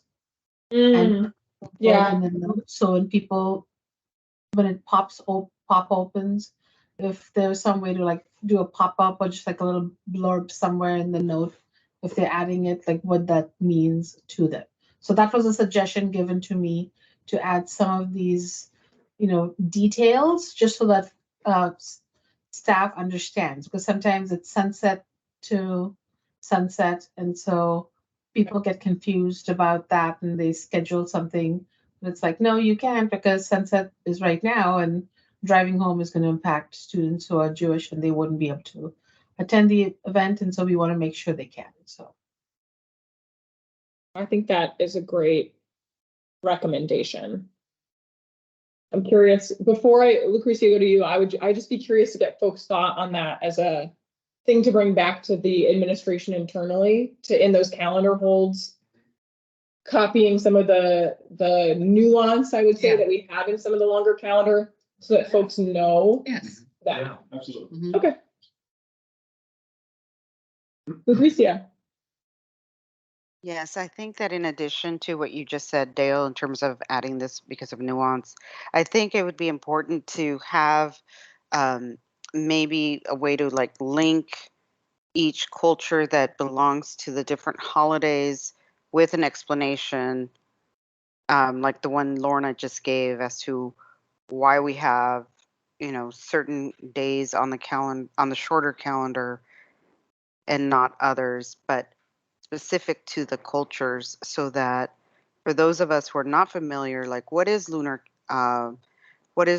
observance, what is Yom Kippur, to be able to say, oh, this is a Jewish holiday, oh, this is a South Asian holiday, because I think it could also serve as an educational tool for the community, not just in recognition of, but to inform ourselves of who our neighbors are and what they are celebrating. Thank you. What I hear you saying is some of the same resources we provided our internal staff, having those, so as we think about the update to the website, Correct. making sure that there's that same resources, it may package a little bit differently, but those same resources are available externally. Kurt, I'm correct. I'm thinking like, when I'm looking at the website, if I click on Christmas, that'll take me to the cultures that celebrate Christmas and why is that included? And then maybe even a blurb as to what other holidays are important, but that are not included and why. And that I think is community building, right? Because if you're from that culture, you understand it's inherent, it's part of your day to day. But if you're from not that culture, I think a way to bridge and create community is to inform us. Great, thank you. Comment too. Last year, if some of you may recall, I worked with Hannah and Monica when Pride Month came to celebrate LGBTQ. I got students from Issaquah High School, and we got the garage participated in the event. Now, just for sharing purposes, there's no date for LGBTQ celebrations. There's one I can think of. It's probably Stonewall riots from New York that happened on June 28th. If we're listing events here that aren't necessarily fall into the two buckets at the top, meaning there's a significant work restriction or the city offices are closed or federal holidays, I see one, Dia de los Muertos, that's neither of those, but it's on here. But it's an opportunity for us from an equity lens to educate. Maybe there's an opportunity for us to include something in there if there's a date that would signify. So just some feedback from the group on that. And then following up on Lucretia's thing, I think that was really powerful for us as an equity board to be to leverage this calendar and see if there's opportunity for us to be more involved. And Tony, I thought you and you were involved in a Juneteenth event. Yes. Right. I don't know if you were Not this year, but the previous years. So that event was online. It was set out through the city website. It says, hey, we have an equity board member here. It was me. And then we invited city folks to help me facilitate, like Monica and Hannah, and we involved some speakers. It's just a way for us as an equity board to be part of the calendar and to be messaging out to the community in a more efficient manner. Yeah, and good news. I mean, Monica is continuing to carry the work forward on those community events. And so she'll be reaching out to the equity board. She'll likely be visiting the equity board. But yeah, our human services team is still planning those community events throughout the year. Okay. Yeah.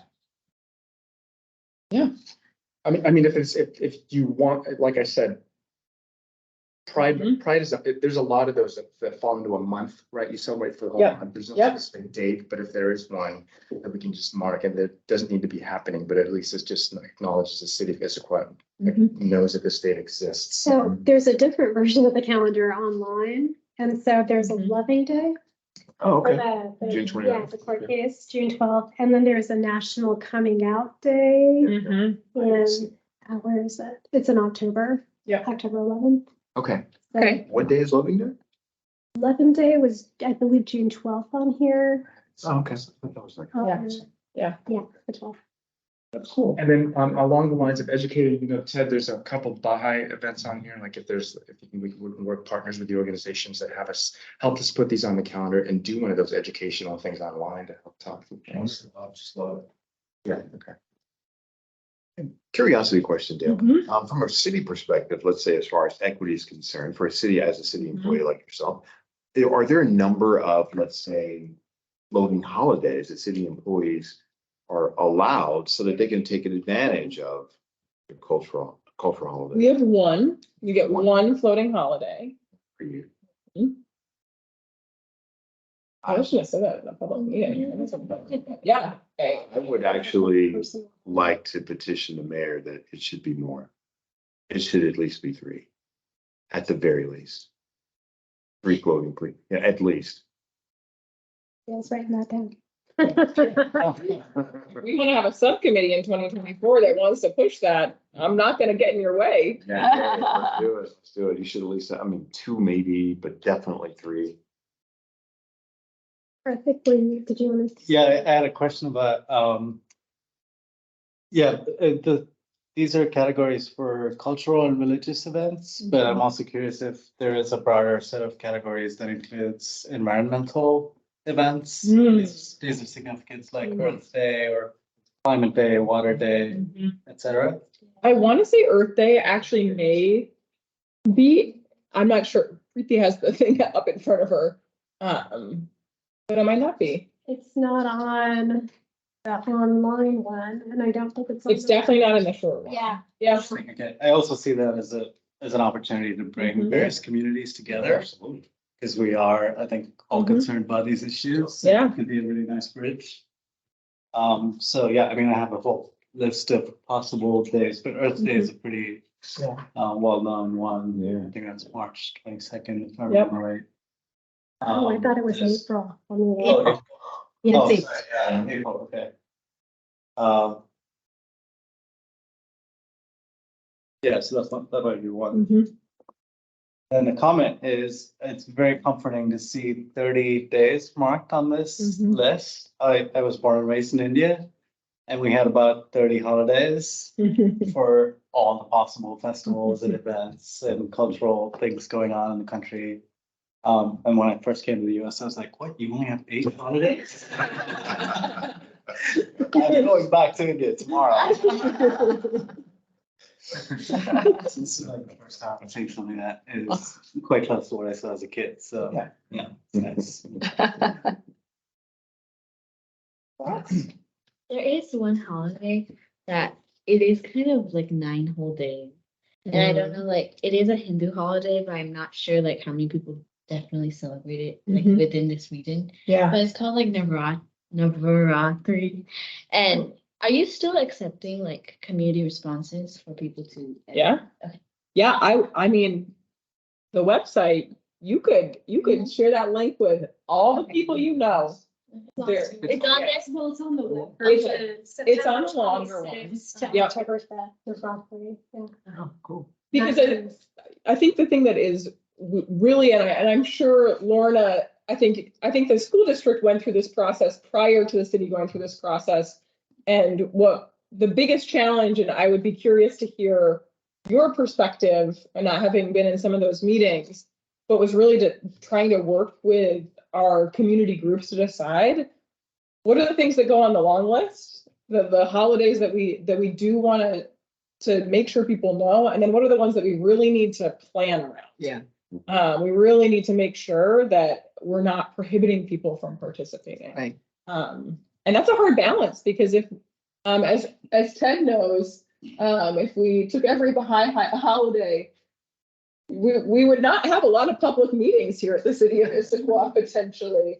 And so it's been a hard, I think it's been a hard line to walk, but I really, good. And we checked and it's there. Yeah. And Dale, that's exactly what happened for us. We went out to the community, we interviewed families, culturally diverse families, and we asked them, what holidays were really impacting your child's learning. So we very much focused, you're looking at it from events, meetings and such. We looked at it from what's impacting your child's learning and ability to perform in class. And so some of them were like, well, we celebrate this for 9 days, but honestly, we don't want these days to impact our child's learning. And so, when we were sharing information with staff, we would say that this is a holiest day, or this is a very important day, versus these days, the families might be doing evening events, but, the kids just informing, kind of the ones that you put on a long list, versus be very aware, be sensitive to this date. So, the Persian New Year was new for us. We added that. Rosh Hashanah and Yom Kippur, for example, many Jewish holidays, but the rabbi we worked with was very clear that she didn't want it to become white noise. And if you add too many holidays, that's what happens, right? Because then the teachers complain, we can't give tests at all because there's a holiday every other day this month. And so how do we balance that? And so it was a really hard balancing act. And we kind of fluctuated for a couple of years, adding maybe, not deleting, but just talking with community members about other days. But it was hard. It is definitely a balancing act that we always have to, as you said, it's a living document and it just keeps on changing as a community is changing and growing.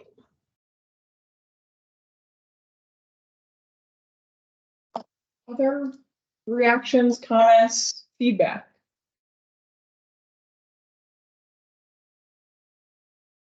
Are there any issues with the recommended changes that have been made? And looking ahead, I know there are a couple outstanding items, including some considerations also for the longer list that I do think we probably need to add on ahead of the council committee. I guess the one thing that we haven't talked about, I know I gave the explanation that I've gotten from the mayor around not having Indigenous Peoples Day as a day that we don't plan public meetings around based on our partnership with the Snoqualmie tribe, but I would love to hear if this group has a consensus around a different recommendation or anything that you would want to see carried forward to council committee for consideration. Well, just regarding Indigenous Peoples Day, I feel that it's something I noticed not being there. Yeah. I had asked you about it. I know Lucretia just asked. And so it feels like a glaring omission if it's not noted, so there might be a footnote or something about it. Yes. Yeah, Yeah. I agree with that. It almost seems, just on its face, it almost seems purposeful. Yeah. Yep. So yeah, the explanation would be helpful. Okay. I'll bring it up to the mayor. Is that to not utilize, I won't say utilize it, but to not observe it? Is that a done deal, Dale? I'm not sure it is. I think I haven't talked with her about it recently. And so it's worth returning to her with that. I'll bring that from this meeting to her and say, this is the biggest piece of feedback we got. Because this felt like an omission. What do you want to do with that? I mean, from my personal opinion, I don't speak for the whole equity, but it needs to be on it. It absolutely needs to be there. There's no reason to not have it. But the tribe didn't But want the tribe didn't want it? Yeah. Oh, well, Yeah. the tribe didn't want it. So It was only said. they've explicitly talked about it. Oh, okay, well, forget that then. Okay. I'll still And Dale, isn't it on the long calendar as a date? It is. It is on the long calendar. Yes, and neither Indigenous Peoples Day nor Founders Day are on the short calendar. And that was, again, all conversations Mayor Polly meets regularly with. So they've talked about this many times. Yeah. So this is Lucrecia speaking. I think it's important to respect what the tribe is saying, but it further emphasizes why I believe that it is important and imperative to have an explanation that's accessible to the community so that it isn't just a glaring omission. It is a conscientious respect of what the tribe is asking for. And then I think the only other feedback that I have is, since they have already voiced that they don't want these two dates, maybe open it up to what date would you like? Because it could be that they would want, Chief Seattle's birthday or some sort of day that is important to the larger community, not just the Snoqualmie tribe, but the Duwamish, right? Maybe open it up to something where, as a state or even as a county, we could, reach out and say, is there a date that is of significance to you that you would like on the calendar? Yeah, I'll bring this feedback back to the mayor. I also worry that we are trying to impose something from our belief and culture onto them. Yeah. Because if they've already said no, because we also asked and they also said no for us. And it feels like we're trying to push, like we want to honor you, and that's not part of their culture. Yeah. And that is not a significant thing. There's so many other ways we can honor the Indigenous people in our community, and by pushing them to do something that's not part of their community, it feels very inauthentic. So I have definite reservations about this. Yeah, agreed. Thank you, Lorna. I do think not that I get a real opinion here, I'm just the staff liaison, but I do really like this. I do think naming this tension, that you've unearthed a really important tension, which is that it's been really intentionally not included in the calendar, and yet nothing has been said about that, the intentionality and the deliberateness with which it has not been included. And so it does make sense to, we're missing an opportunity for learning, which is the point of this calendar, by not having that information in there. So that's well taken. Okay, we are getting close to time, and we have a very important thing in other business that I need to make sure that we get to, and then I want to make sure that we open it up for any other business. So back to you to welcome us over. So, okay, before it goes back to Dale to discuss special meeting scheduling for January, I do want to see if folks have other business they want to bring up so we know how to manage the remaining few minutes we have at this meeting. So was there any other business folks wanted to bring up? I have one. I was wondering if other people are interested in putting aside some time in the near future at one of our meetings about just getting to know each other better. Yes, yeah, absolutely. We have new people and we've never. Yeah, we've talked about it, but we've never actually done it. Yes. Can we maybe tie that to some of the work planning conversation? Because I think in January, because that will help us schedule out our time and figure out how to plan to have that. Okay, thanks, Kelly. Yeah, anyone opposed? Any opposition to having Kelly's topic around maybe a get to know each other session? It's not even. You said it on the public record, people. Okay, I think that's the formal process. Actively recording. Don't care about this, guys. Yes. Yeah. Okay. And then Lorna? Yes. I wanted to see if there was interest in having a conversation. A community member approached me and wanted to talk to me about how we can work with the city and maybe the senior center or other groups to make the city or the senior center more welcoming or have more activities for our culturally and linguistically diverse seniors in Issaquah.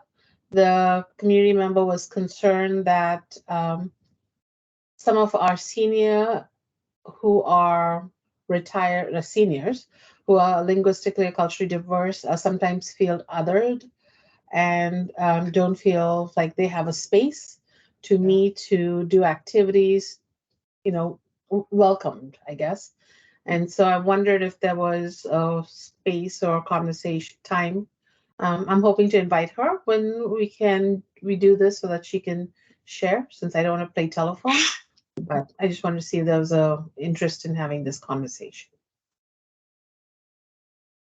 Thanks for bringing that up, Lorna. I think it ties back to the comment Kelly was making at the top of the meeting. Again, this feels like it could tie into the work planning discussion for January. So I would move to also include that as we start to give our work plan some shape. What our role could be in supporting some of that work. Will that be? You get to ask if anyone objects. Does anyone object? Perfect. Unanimous. January. Okay. All right. Last other business item. We talked at our last meeting about moving our January date, which we needed to do. This is on me. What I failed to do was confirm that this space was available on the date to which we moved our meeting to. And so the question I posed in the email ahead of this meeting was whether or not folks are available to meet on Tuesday, which is I will check the date, I believe it's the 9th. Tuesday the 9th. We could meet in this space on Tuesday the 9th. Alternatively, if people are not available on Tuesday the 9th, I can inquire as to some other space. I know, however, we feel very strongly about not meeting in some particular spaces, and we are unfortunately quite limited in where we can meet. Just physical space that can have five plus of us, plus whatever staff members, and can hold space for the public. So that's the challenge, and is set up to support a hybrid meet. We have a lot of really fun things that we get to work around. I think that's a beautiful part about this group, is that we're really deliberate in the choices that we make to be accessible and to not be on certain ground. That does make us kind of limited in where we can meet. So the question I pose is, are people available to meet on Tuesday the 9th here in the Steelhead room? If many people are not available, or if even a couple people, since it'll be our work plan conversation, we can keep the 10th. I'll just need to find some other space. I don't know where it will be yet. We'll figure it out. Might be a big echoey Pickering barn moment, but we'll make it work. Is the community center like something we can keep? It is. The only challenge is that they don't really have an unused space during evenings. They are, as we talked about in our last meeting, they are quite booked all the time. And so they actually already have that space, their space is already taken and booked. I know it would be a great idea. One potential option would be to meet in the park's offices across the street. It's very small, but we probably could get all of us and a few members of the public in there. So it can be done. I don't want to say it can't be done, but I suppose we can't steal council chambers.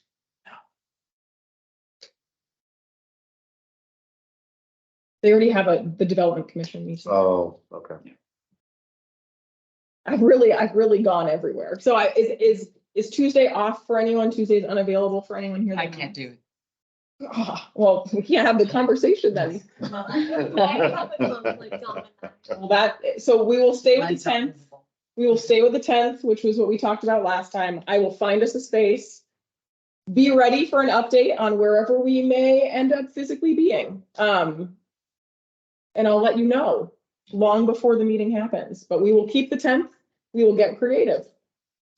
Okay, sounds good. Dale, I can go on the 10th. I can attend on the 10th. I have an event. However, can we hold my conversation till February?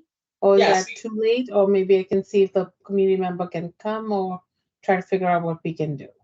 Why don't you and Preeti connect about the potential work plan item that you think might happen as a result, and then we will use time in either February or March for that community member to come to our meeting. Yeah. Okay. And I just want to put, regarding if we change location, I don't think that presents a transportation problem for folks. So I would say maybe reach out via Dale if folks need rides, and we can figure that. I'm happy to pick someone up on the way over. Yes, I'm gonna have an answer by the end of this week. about where we'll be meeting. So you'll know shortly. Thanks for working out a solution there. I got a quick question. Remember when, it's a couple of years ago, when what happened in Ukraine, we as an equity board, but I don't want to call it a proclamation or a declaration as far as Ukraine is concerned. Once again, I apologize for missing the last meeting, but should we have made something of what's going on in Israel and the Gaza Strip right now? Did we miss a step by not speaking, by not saying something like we did with Ukraine?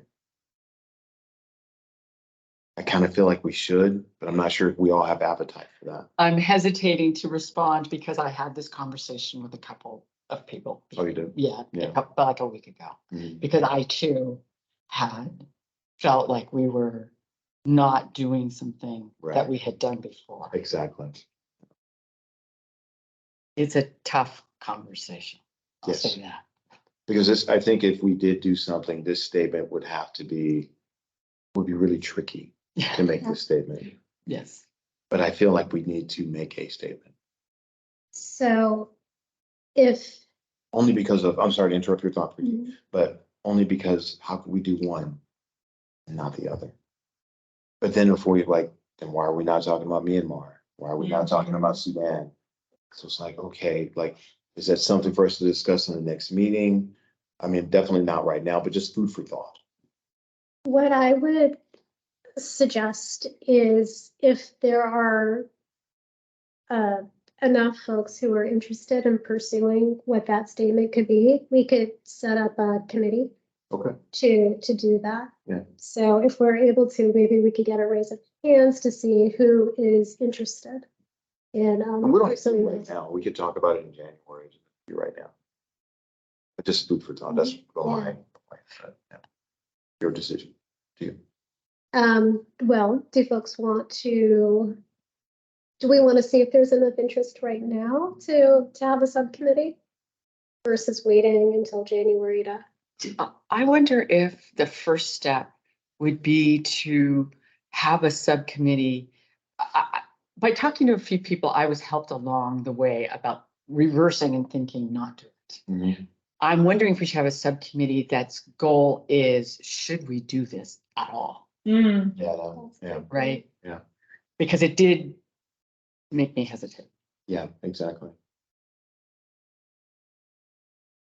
Okay, so perhaps we could just do a raise of hands to see if who would like to be part of a committee who determines whether the equity board should pursue a statement. Public.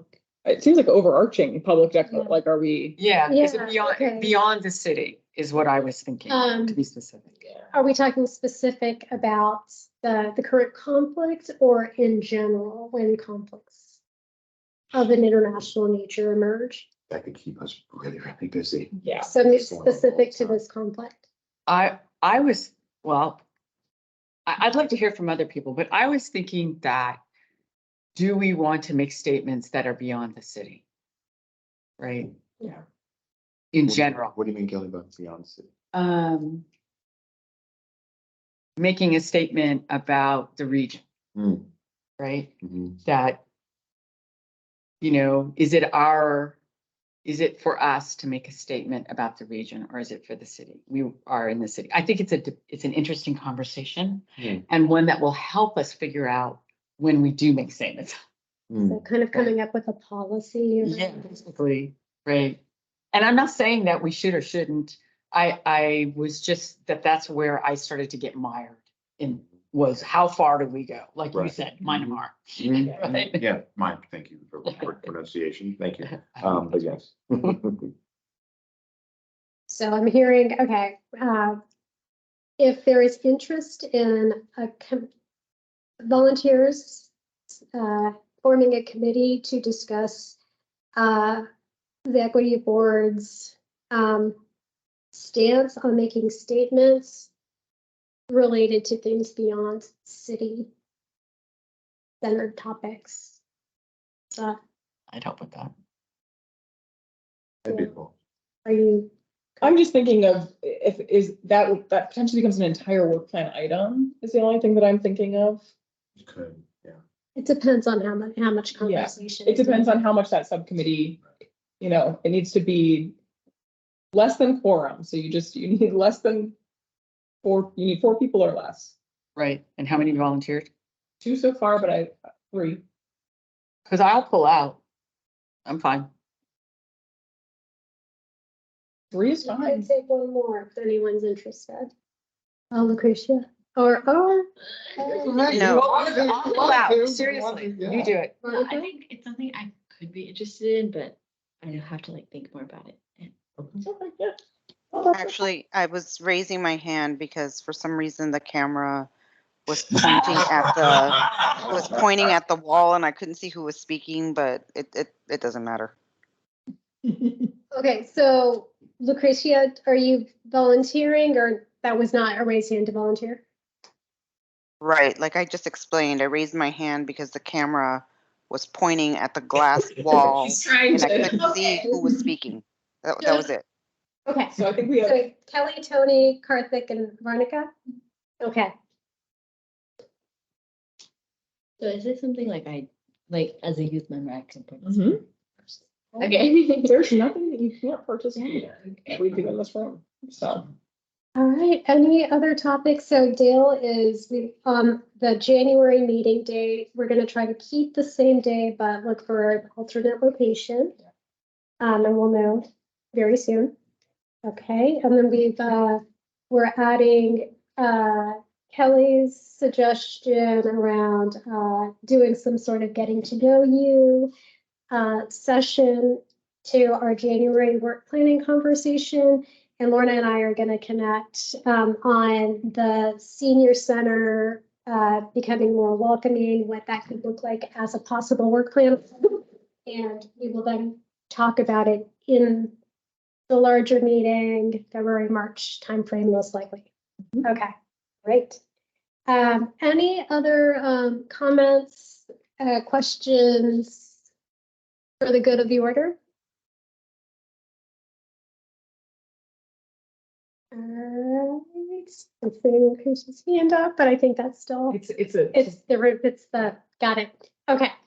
So our next meeting, so as we move to adjourn, the next meeting is currently scheduled for January 10th, location to be determined. I adjourn this meeting at 8:12 p.m. Thank you all for staying a little bit longer. I appreciate the extra time you gave to the meeting, and have a lovely evening, and thank you all for contributing tonight. Thank you. Thank you.